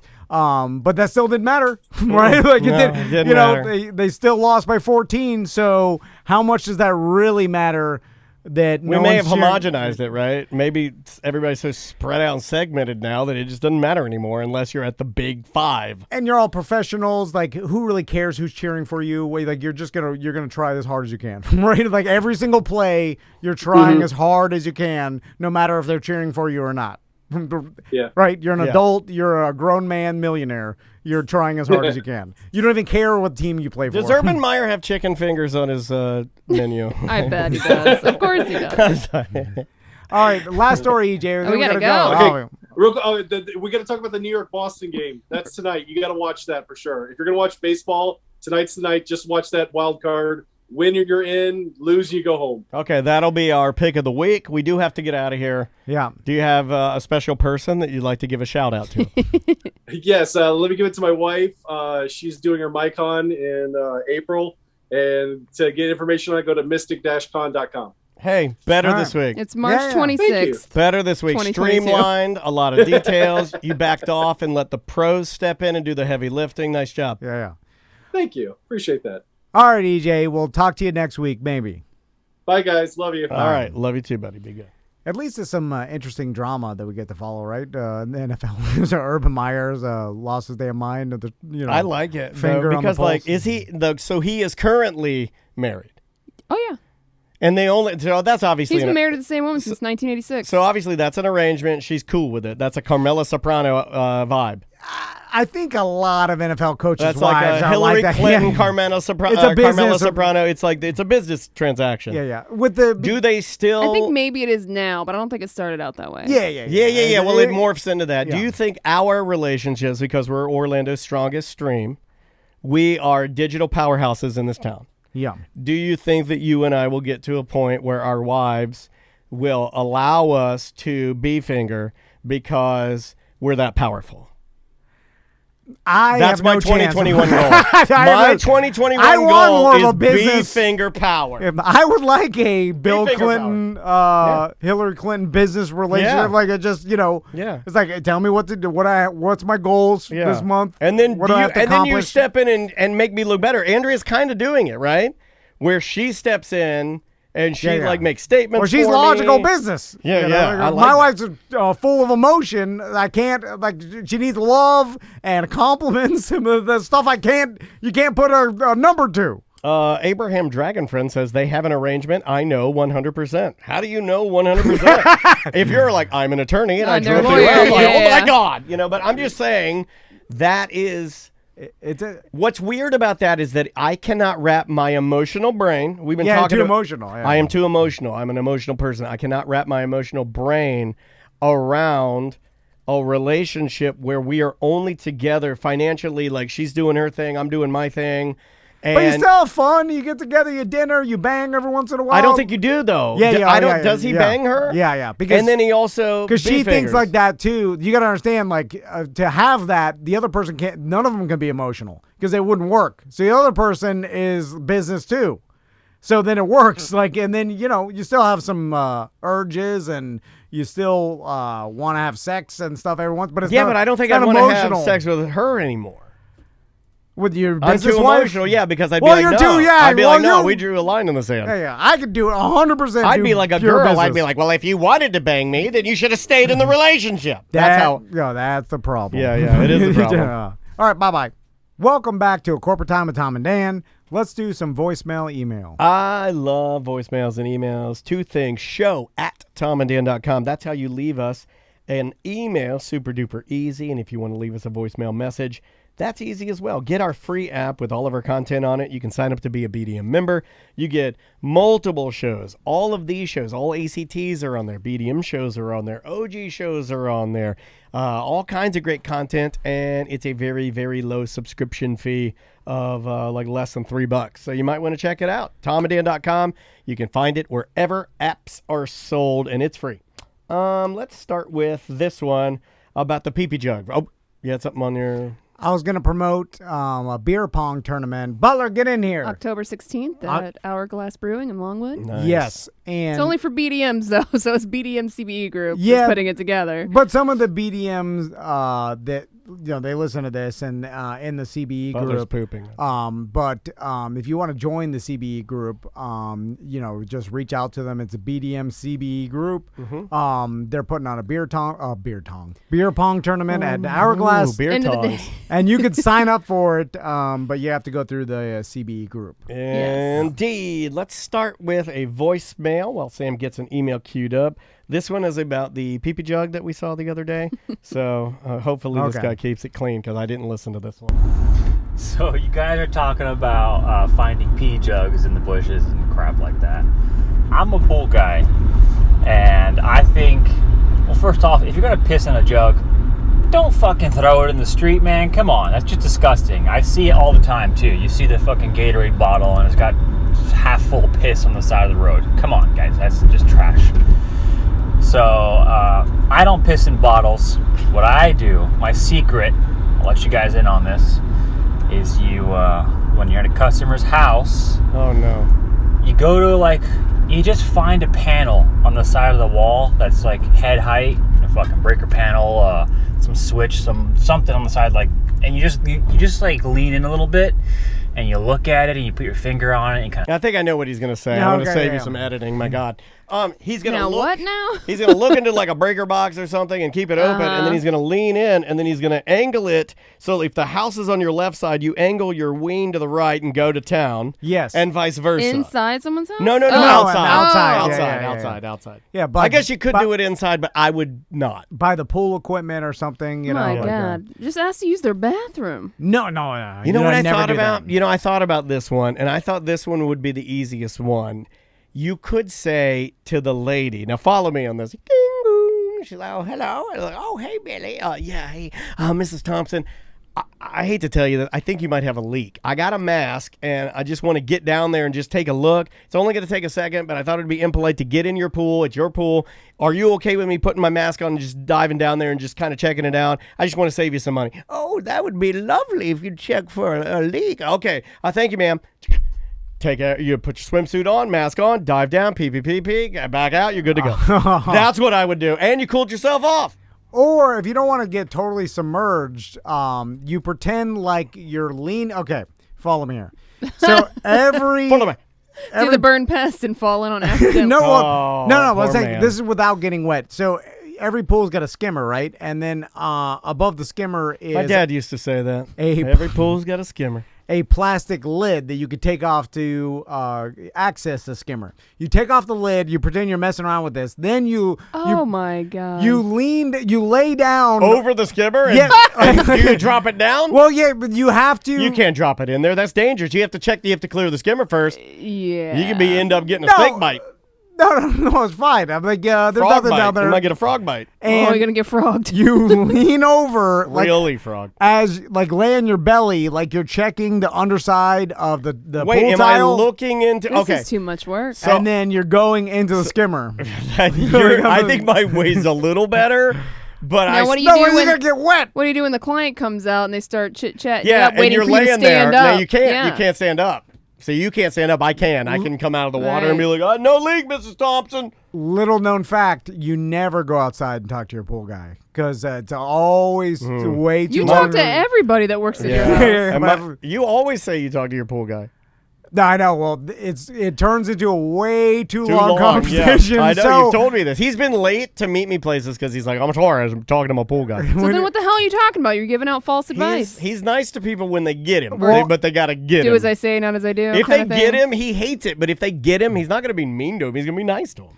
I know this because my wife avoids talking to the people that are working on the house in one way or the other. Yeah, because you Doing set a it up. job, They're your yeah. friends. Pain Pill Harvey, Pain Pill Gary, Pain Pill Petey.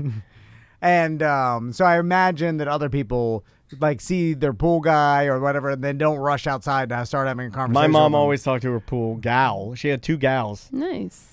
Never really see a pool gal. And, Yeah, my wife had 2 pool gals, and I think they were I never see a woman driving around a pool truck.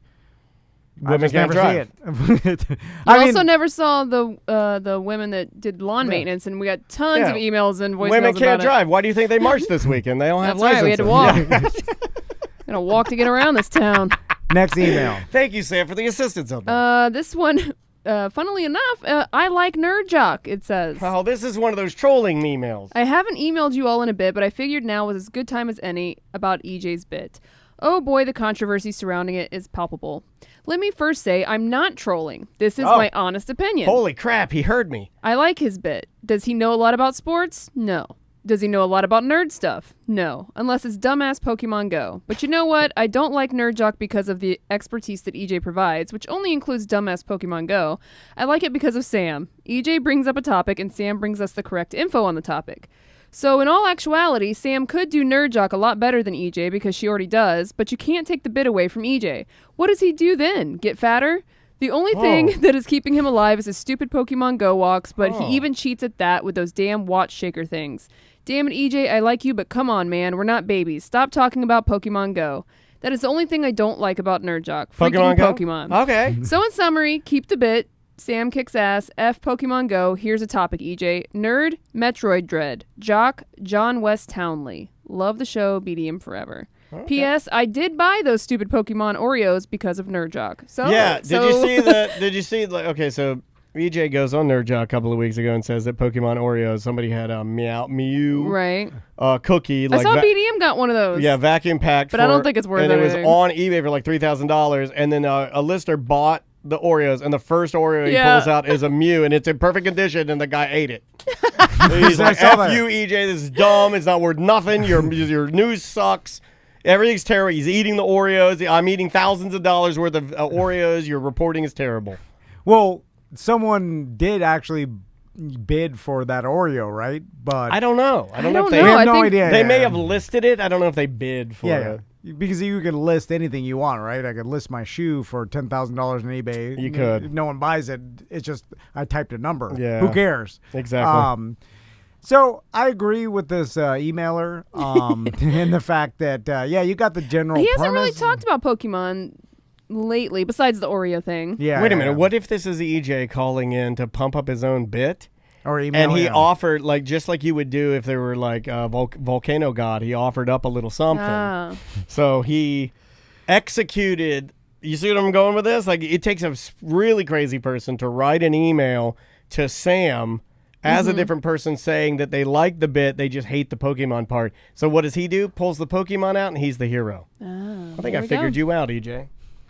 Next voicemail. All right, let's remember the sick guy that called in who said that he had COVID, or he didn't say that he had COVID. He sounded like he had COVID. Okay. Right. Remember that guy? Yeah. Like he called back. I think he's getting better. He never references how he sounds. That's good. Just based on me listening to him, I can tell he's getting better. So That's good. This sounds like he's about in recovery. Like day 10 maybe. Sorry, I gotta comment on Zach from Ohio with the whole hot water thing and all that. That's a lie. You would literally have to run a hose from the inside of your house from your hot water. You That's don't what I get was hot thinking. water from your hose. And the same thing with your toilet. It's BS. I'm sorry. All right. I feel like this See, is that's kind of what my brain was telling me too. Yeah. But some people were telling me that there's hot water in your garages, which I don't have. That's fancy pants, I guess. I have that. If you have, I guess like, if I take my washing machine off. Well, that's all Although they did. is it separate hot water, or does that go through the actual washing machine? Here's what they did for me. It's hot and cold in your Okay. washing machine. Yeah, here's what they did for me, and Comes- it's just the way the house was built. There's a bathroom downstairs that has hot water. They just split that line and put it into the garage, and then put like one of those little utility sinks. That's all I got. The utility sink in the garage, have or one of they those. call laundry sinks. Yeah, it's or pretty whatever. cool. It's good for grilling and stuff. You can go over there and throw some jalapeno remnants in there, some bacon grease. Yeah, and that's where you'd get the hot water or whatever. I've been toying with the idea of an outdoor shower. Yeah, because you already got a pool. Because he wants. Well, that's because he wants to pump it outside, man. I know. This guy's. You don't shower because you jump in your pool. Sexual So what do you deviant. need the outside shower for? It's fancy. He's. I feel like it's He's fancy. an exhibitionist, and he likes to do it in front of folks. Well, it's not even for me because I'll jump it's in for my your pool. wife I don't to even perform care. on OnlyFans. No, but it's like when you get out of the Soapy pool butt outside. you're supposed to shower off like. You're supposed to shower before you get in too. Get all the Yeah, grease but off of but you. no one Yeah. does that, though. Yeah, you're supposed. I never do that. I grease myself up before I get in your pool But because it I would- hate you so much. It would be a Put something in the skimmer. We know what he does with that thing now. like. Put a bear trap in there. I'm just looking at like a fancy thing to have at your house. Like, oh, you want to use I think the you should outdoor do it shower? and put a nice light on it so at night you walk over and pull and get the one with the pull chain. Yeah. Like the Yeah, beach. That's I'm that's pro what I that. want. Yeah, I'm pro that. And then you get a little teak thing you stand on. And you can put some, and then you can put a little thing of towels over when people You're come gonna over. have hot water out there. That's the problem. So to Yeah. get the hot water, I have to run there, which is fine because my hot and cold water run through the attic anyway. Mm-hmm. So I just have to split it and run it out the soffit, and then This'll never happen. Set it. Oh yeah, exactly. That's what my wife said. Because then No, it'll happen now because now he's got two ladies against Two him. crows. Yeah, and he's mad about it. I can see it in his face right now. That Airbnb I went to in Treasure Island had an outdoor shower, My buddy Brendan nice, O'Brien. but no hot water. Remember the story about me landing on my head on the trampoline? Mm-hmm. I still have neck issues with that to this day. Brendan O'Brien had an outdoor shower that is much like what you are talking about, but he had no pool. It was purely for showering outside, nude in the elements. Yeah, the place that I had no pool. And I loved it. Like, as a kid, I would shower at his house for sleepovers, and it just felt cleaner. It's like my whole theory about taking deuces in the woods. I feel like Natural more air. comes out. Like, there's something about it that triggers something in me that's like probably evolutionary that's like, Yeah. this is how we did it. And I'm like, what? I see a flash. Going back to you guys saying that I'm going to be motivated by Samantha, my wife, saying I'll never do that. Yeah. I'm Well, not- you looked like, oh, after this, I'm going to Google it. Like, that's the look I saw in your eyes. No, because I'm not motivated by the I'll show you revenge. Because I look at it like, well, my wife and Samantha guessed accurately based on the past that I'll never do this. I'm right? coming over to help you, and we're going to do this. So I don't fault them for betting against me in this aspect because you're betting that you have the right bet. Because for sure, all that I've shown you is that I'm not capable and I'm too lazy to do this myself. So It's a big project. Yeah. You were accurate when you said I'll never do this. So I can appreciate the accuracy in your bet. And I know if I did do it, you wouldn't even care. No. Like, it wouldn't get you. You I wouldn't be would like, he use did it. it. Oh, you got me. You would be like, all right. I would use it. I'm proud of you. So I was like, I'm gonna go All through for this nothing. huge hassle to try to show you that I can do it, and then when I do it, I'm gonna be Okay. like, look, yeah, you're gonna be like, oh, okay, like, Guess you did it. and that's what most people like. But it'll also be like, yeah, you actually got the shower out there, but there's not hot water. You couldn't figure that part out. Like, part of it won't work the way you wanted it to. Abraham Dragon Friend says in our Twitch chat room, twitch.tv You're right. /Tomadale Live, I love my outdoor shower. Fully support that idea. I have a river rock bottom and plants around. All Just have to right. make sure you spray for mosquitoes. True. Well, he's got a screen. Yeah, and he's got mosquito nicks. Yeah. You know the people that are like and I think this is all BS by the way, but they say like, oh, my third grade teacher said I'll never be nothing, and Yeah. look, I mean, like Like Michael Jordan would running home Yeah. after school to get his pee diapers off of the clothesline. That's what made him fast. Like all those old stories my mom told me. It's like the motivational aspect of like a teacher saying that you're not going to make it. Did a teacher ever say anything like really negative towards you guys when you were kids like that? Well, if they I had a did, teacher they try were to- right though. I had like, with everything though. When you say you're not going to be a rock star, whether every time a rock star says my third or my high school band teacher said I'll never. You'll never amount to nothing. Look at me now. I'm playing Madison Square Garden. But when the teacher said that, they were accurate because the percentage chance that you would be an actual famous, worldwide famous rock star and be a millionaire. They weren't accurate. They were wrong. They were wrong, but the initial bet on them saying that was The like odds are in their favor. 99% right. Tom doesn't think about what's actual. He only thinks about if you're on the right side of the bet.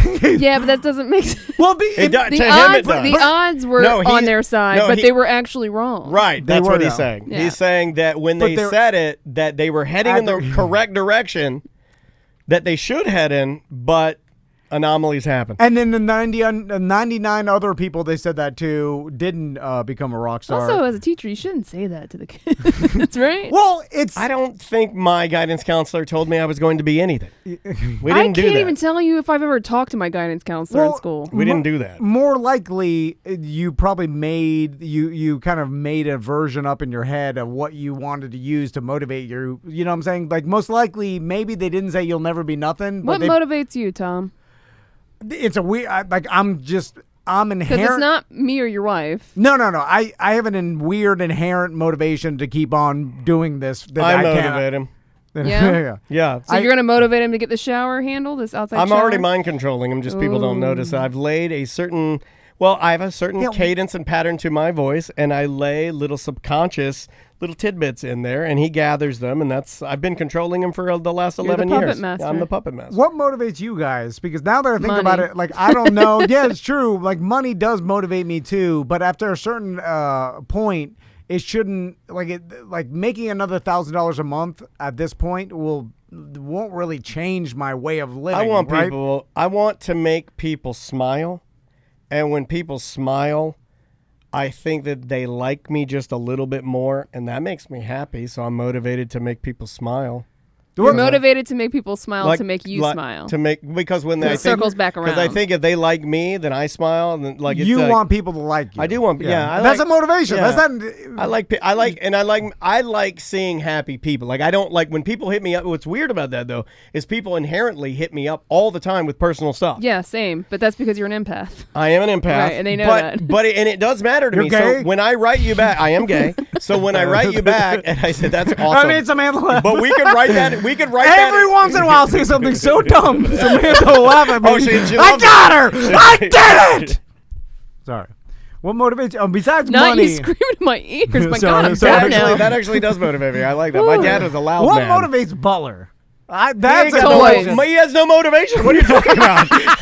You're right. What motivates Butler? I've been asking that since you hired him. Now you're asking. Oh wait, hold on. We're on a breakthrough now. Yeah. He finally got to a point where he's asking it now. Okay, the change is gonna come. Yeah. Because I was born.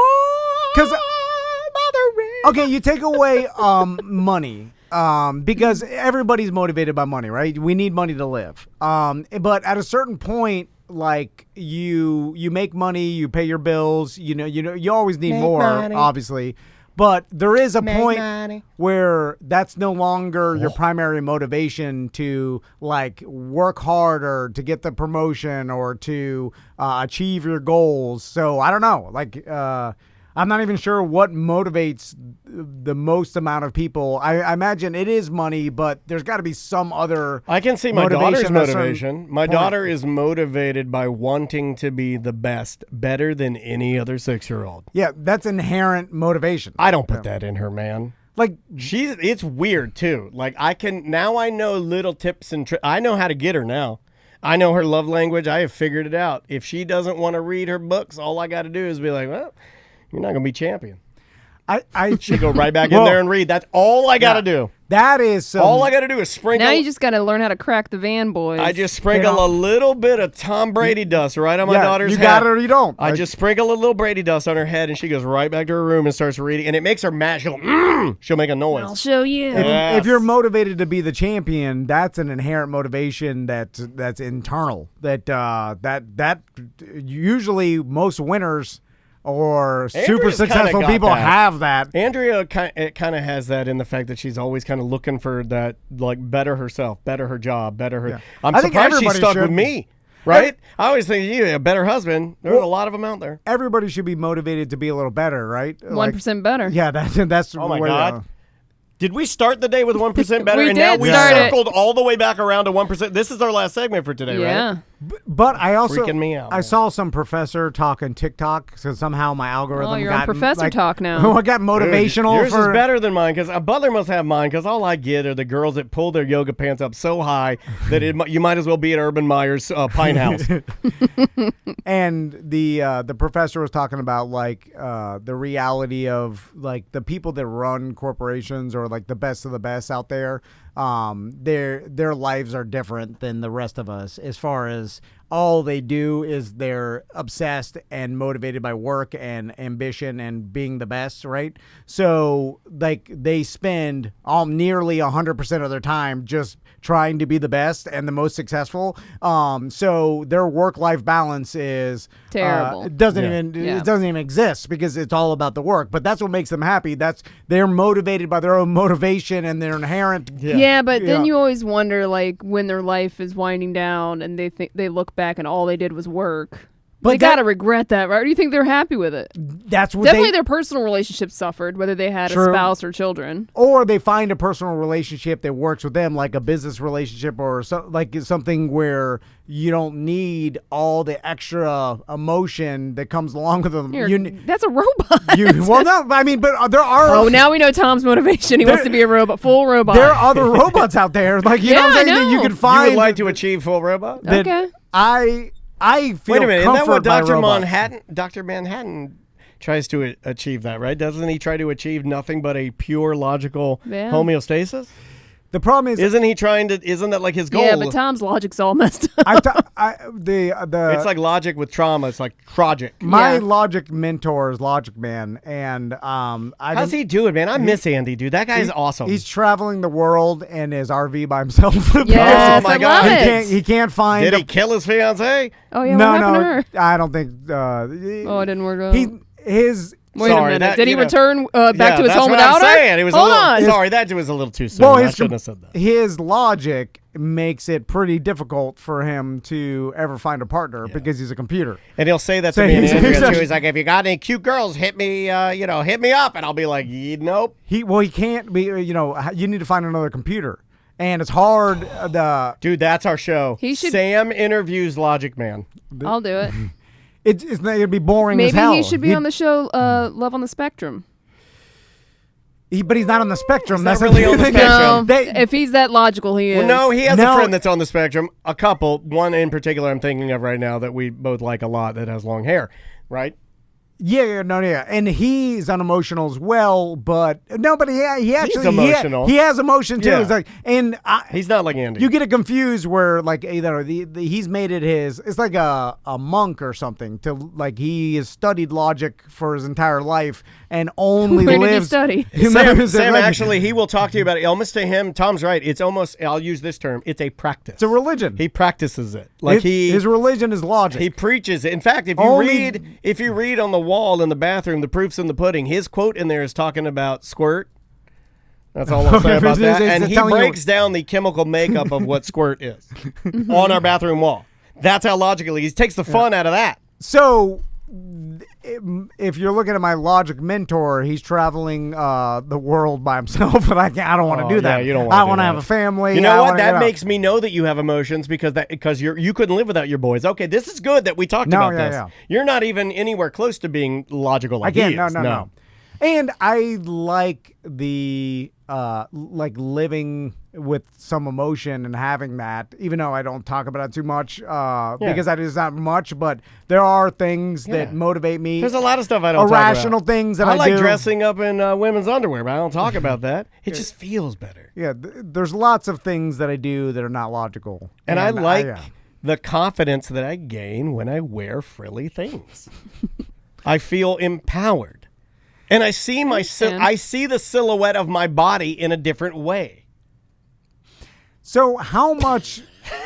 Okay, Tom's just pushing past. How much work should I? You're crazy. I know. I'm not a good person. I'm not a good friend to you. So okay, it's all subjective to everybody, and everybody needs to find their own work-life balance. But there's probably a mean. Urban Meyer's favorite movie. There's probably a mean. Urban Legends. Freddie got fingered. Good balance for everybody, and over 40 hours a week of work is probably too much, right? 40 hours is too 40 much. hours. But 40 hours seems like if we're just doing hive intelligence here, we all like kind of landed on 40 hours over this. How long has 40 hours been a standard full-time work week? In the U.S.? Yeah. In the last 50 years? Probably more than that. More than that? I'm thinking like 100 years? I mean, with like the early 1900s. So when did 9 to 5 come into like? 9 to 5. Yeah. That's an interesting question. I do not know. Because if you look at older societies, they don't do that. They have more vacation, like in Europe and stuff like that. 1938. So damn near 100 years, right? Now, logic tells me that the older societies, like in Europe and in Spain and stuff, where they have longer vacations They don't work and like we holiday, work. yeah, that those older societies figured it out more Yeah. than us. Just like they're more of a like. But they're not inventing things like we are. They're just sitting there on their sitting there on their coast, their Grecian coast, looking out, and they're just eating fancy foods. They're not winners. They're not champions, Tom. But then it's cultural too, because in Japan we're lazy compared to their work week, right? But I want to be lazy, man. But Don't they have like the highest suicide rate in the world? But then though? there's that. So I want to be so lazy, and it's just not me. So to me, it seems like look at what the oldest societies do as far as what they do for work, and it probably is the more correct thing because they've been around longer. They figured it out over more amount of time. So since we're earlier, we're working way too much, I think. And we got way too little vacation and stuff, which maybe we are in the middle of changing over this employee crisis. I hope so. Businesses will give more vacation to attract employees, and therefore in 20 years from now, our kids are going to have month-long vacations and more time off and more personal health days and more mental health days. Mm-hmm. So like Yeah. so it makes sense in the future we'll have less work as a whole. I do physical health days where it's like, what do you have? I have COVID. That's a physical health day. Yeah, What do this you- is called a sick day? Hey, it was that girl's fault. I just read an article about this whole Urban Meyer thing. I'm sorry. It was her fault. She asked for his digits. Digits? Digits? Oh, I hear your dad laughing. Yeah, all right, yeah. That's all I was thinking about that whole segment. Was just thinking about my dad. I miss you, Dad. I'll think of a real good Urban Meyer finger joke for you. Okay. I'm not going to. Oh, no. Okay, this is because it's going to make everybody mad. But I'm I asking. won't be mad at you, dude. I'll follow you to hell. That's the Chris Kampmeyer promise. I'm asking a serious question, and I'm not shaming anybody for doing this because I have loved ones that do this, and I have no problem with it. No, no. And I have no problem with you doing this. Sticker on the car of the person who died. No, Oh. but it has to do with someone who died. I've seen a lot more on Facebook where they do happy heaven birthday or whatever. I have not seen that. You haven't seen that? No. On Like a happy death day? not a Happy death birthday no, in heaven? Like it's a person's birthday, but they're already passed. Oh, gotcha. And then they just say happy birthday to like my dad or whatever. That's- I'll see that every once in a That while. is yeah. definitely not the Van style. That is well, not my sister, you. my sister. Well, who is and that family- for? Because the person's dead. Well, so you're not wishing them a happy yeah, birthday. No, that- you well, are. You are. They're not but- seeing it. They're not on Facebook. I don't know. Jury's still out. My question, and I listen. toxic. I don't care if you do this, and I've looked at them like this. Probably makes them feel better because Yeah, it makes you remember them or whatever. But I If do I forget their birthday, they might die. I do question, or maybe it's just Sorry. a way to keep their memory out there, so your friends and Yeah. family can be like, I oh, got yeah, all these remember." memes. I got to use them.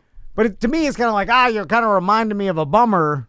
Yeah. It was something like Yeah. that. Right. But it's like you should be remembered. We think about death. I don't know. Weird. when It was my dad's birthday yesterday. Oh, He would have been 60 years old. real young. My God, he's my age. He died- Jesus Christ. He died at I'm like, your dad. He died at like 51, 52. Oh, man, I'm sorry. Oh, look, 8 No, years it's fine. ago. Was he still alive when you started the show? I think I was. No. So maybe he was younger than that. Because I was about to say, like, as long as There's I've known something you, blocked out here, but yeah. Yeah. I thought he was It always must have been not like around. right before was I something- started interning for you Because guys. I think since I've known you, he's always been gone. It's just I think. it's never been any. I've never had the instinct or even like thought about posting. Again, I know a lot of people have died. I wouldn't A do lot of that. people in my family that have like. I hey, have relatives that do happy that, too. birthday to this person. It just never even crossed my mind to I do have- that. And then when I see it, I'm like, what is it? I thought about, and my wife had to talk me out of this, but I thought about on the 1 year anniversary of my mom's passing, of putting up a post talking about how she crossed the Rainbow Bridge. But Andrea said that's not funny, and so I didn't do it. See, no, that See, I think that's I'd funny. look at me like, I oh think that's God, he's funny. doing it again. Well, that's how I deal with things that's- that bother me. But saying that a human crossed the Rainbow Bridge, I think is very funny. I don't know why I think that's funny, but I messed up. Apparently. Well, but that even it gets you to think about your mom and stuff. Like, and I understand if like you put it out there, like, hey, I had this memory about this relative that passed away, and I'm sharing it, and that makes sense because like you're remembering the person, but just the happy birthday to my dad who's passed away. I'm just like, what? Who is that for? Yeah. It's for them. It's selfish. It's for them. Yeah. Okay. It's like getting it out. It's like, I got it out. All right. Okay. Yeah. I declared it. Okay, yeah. If you look at it like that, if you almost look at it like off-gassing, like bad stuff, I feel like that could be beneficial to you. Like, I've done this, and I know this is definitely not something you would do. You ever gotten mad about something, you write a letter to yourself about it? You've never done no. Yeah, but I've done that. But just the physical act of writing it down and getting it out of my brain makes me feel better. Science. It's like hypnotherapy. I don't think I've ever written a letter to anybody. I've written emails, but like a handwritten letter and mailed it. You want to hear something weird? You want something really weird? I haven't talked about this. This is the perfect time. I have a series of, this is how organized my wife is. My wife, before my mother passed away, gave my mother a notebook containing a bunch of questions that she was to fill out by hand. And then my mom filled out the entire book, and then Andrea took it and she sealed it. And it's all about Maisie, and she's going to give it to Maisie. Oh yeah, well that's the It's crazy. My wife did that for my mom. It's cool, too. right? I don't think she did it though. In fact, my mom. This is great. I'm having a moment. No, this is when I like me and my mom bond because we're not very emotional. Where she's like, I found your old childhood book that, and then she filled out like 2 weeks of stuff. Yeah. The rest blank. Yeah, boring. She just quit. Like maybe my first tooth, I don't even think that made it. Umbilical cord. Awesome. Like the umbilical cord is taped there. It looks like a black booger. Yeah, it's gross. And then. Don't give people that. There was like a good 2 weeks of tracking my and then. Conscientious. All done. in. Yeah. But that's good. I mean, like, it's cool that she has that. Yeah, it is. It is cool that she has that. I think it's pretty neat. Although, if Maisie's anything like me, which me and Maisie have a lot in common. You guys do. You're very logical. You'll give it to her, and she'll be like, thank you, and then never read it. Yeah. I mean, she's like, what is in there that I care about? Yeah, she's an interesting. I'm sorry. I think she's coming in on Friday. So if you've never listened live to the Friday Free Show, she's gonna be on Twitch. She's coming in here, and apparently she's pumped up to see everybody. I don't know how long she'll be in here. She might even clam up. She's a big talker. She'll talk big. And I'm gonna come in there. I'm gonna set this place on fire, and she'll get in here. I got nothing. Yeah, she doesn't ever say anything when she comes. Yeah, she's very shy. Same thing with Tom. And Tommy's like, we were talking the other day. I don't think your boys have said one word to me ever. No, they're quiet like I am. They're not quiet. They scream and squeal. Well, they're talking to each other, though. They're not going to talk to us. They're like little minions. They're in their own little world. They're introvert, for sure. But Tommy was talking about wanting to do a podcast. And I love it. We've been splitting up lately, and then we call it Team Tom. Me and Tommy, and I like it. And like when we went to Colorado, like Max and the Crow, Team Tom. Max and Mom. They're Team M for Max and Mom. And then we're Team Tom. So he started mentioning about like, hey, I want to come in and do a podcast with you, right? And then I'm like, all right, I hope it's about Pokemon. Let's do a Team Tom podcast. Yes. And then come on in. I'll set it up for you when you guys want to run it. All you got to do is hit the space bar. He'll clam up when he's in here. I know he will. Because I'm like, you sure? You got to be ready to do it and be on the mic. And then I know I'd bet on it that when he got in here, he'd not. I'm kind of betting on that for Friday. But hey, she's big talking, so I'm calling her bluff. I'm like, hey, you want to come in? Come on in. She's got the day off from school. I said, come on in. You can come in. You can do that. You want a voicemail? Yeah. Let's try. Now, I like this one. Sam, look up Webster's final episode. Hey, Tom and Dan, Sam, and the Chopper. I know you guys have discussed some last episodes of TV series before, like David the Gnome or Quantum Leap. Yes. Just wanted to inform you guys about the last episode of the old 80s sitcom Webster.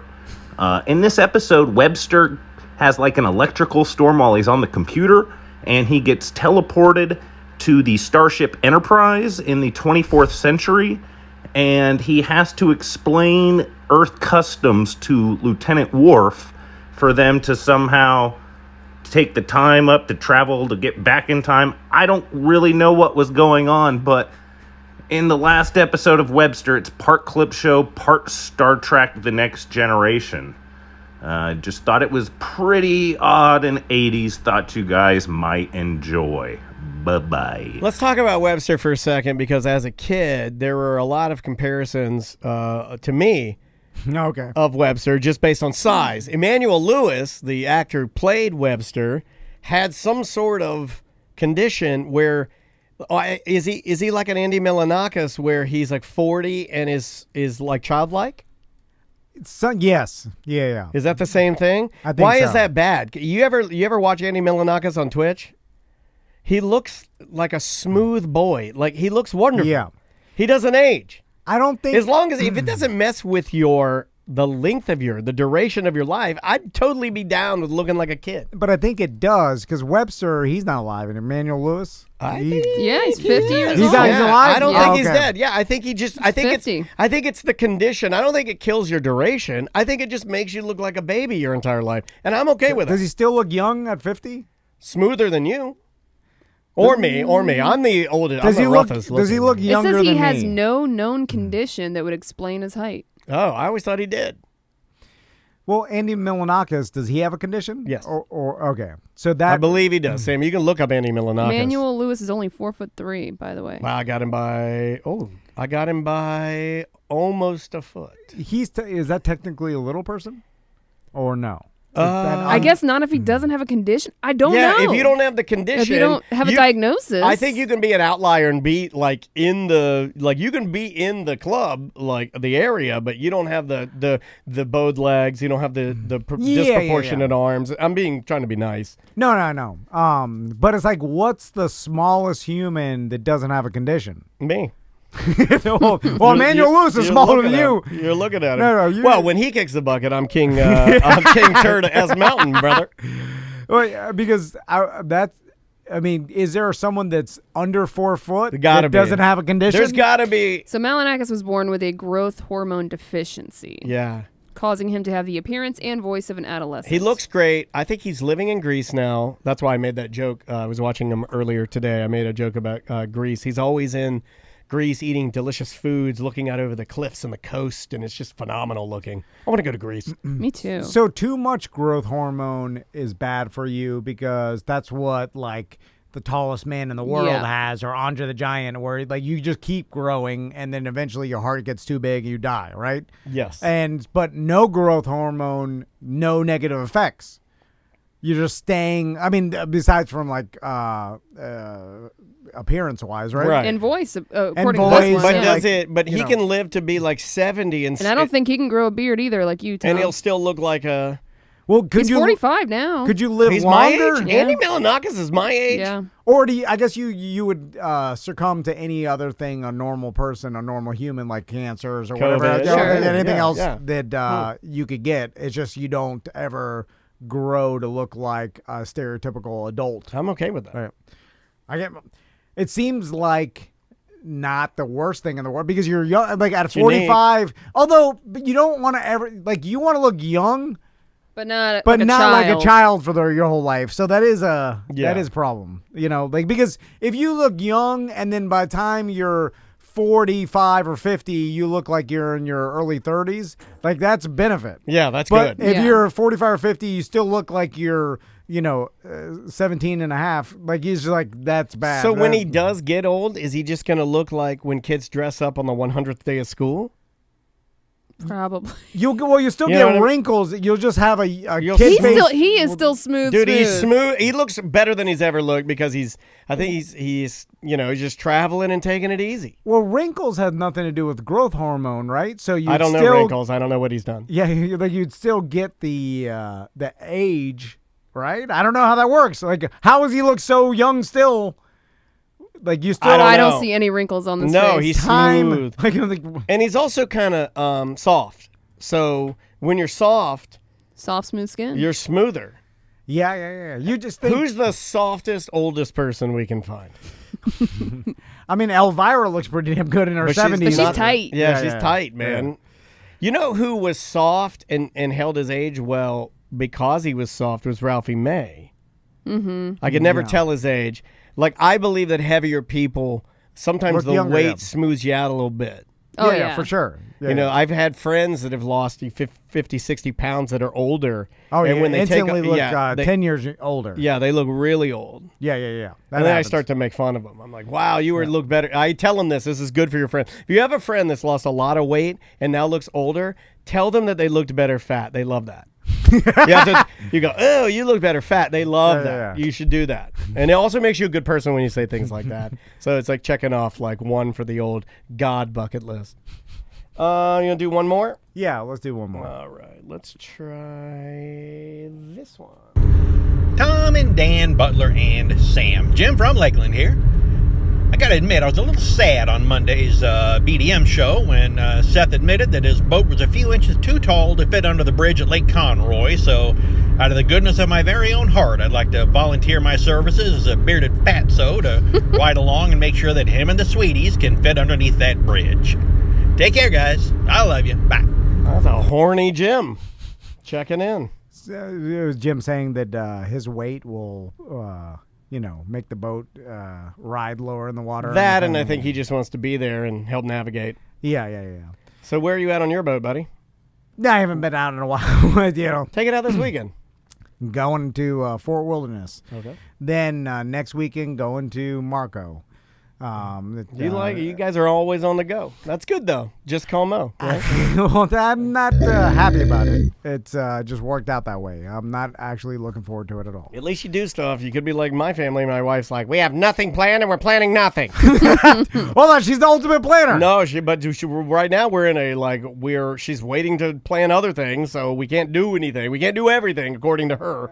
Can we get out of the house? Nope. Nope. You gotta stay here. What happened to your rooftop tent? Nope. Can't do any of that. I'm still waiting on a new vehicle for it. I ordered a Bronco. Who knows when I'll get it? 2025, 26, maybe somewhere. 2026? Yeah, there's supply chain issues. Everything's chips. They can't make the microchips. They got no microchips.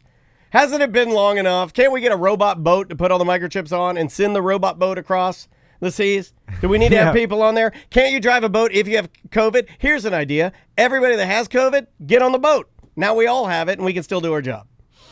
Also, and I know they do a little bit of this, but can't you just build some Chinese factories? Okay, so in some place in Siberia, North Korea bought... Oh, is this where they trick the people into thinking they're someplace else? Yes. I love this. In Siberia, North Korea bought a huge plot of land to log because they don't have the very many timber in North Korea. So they just have a huge logging town that then they ship it all to North Korea. Mm-hmm. And those people believe they live in North Korea.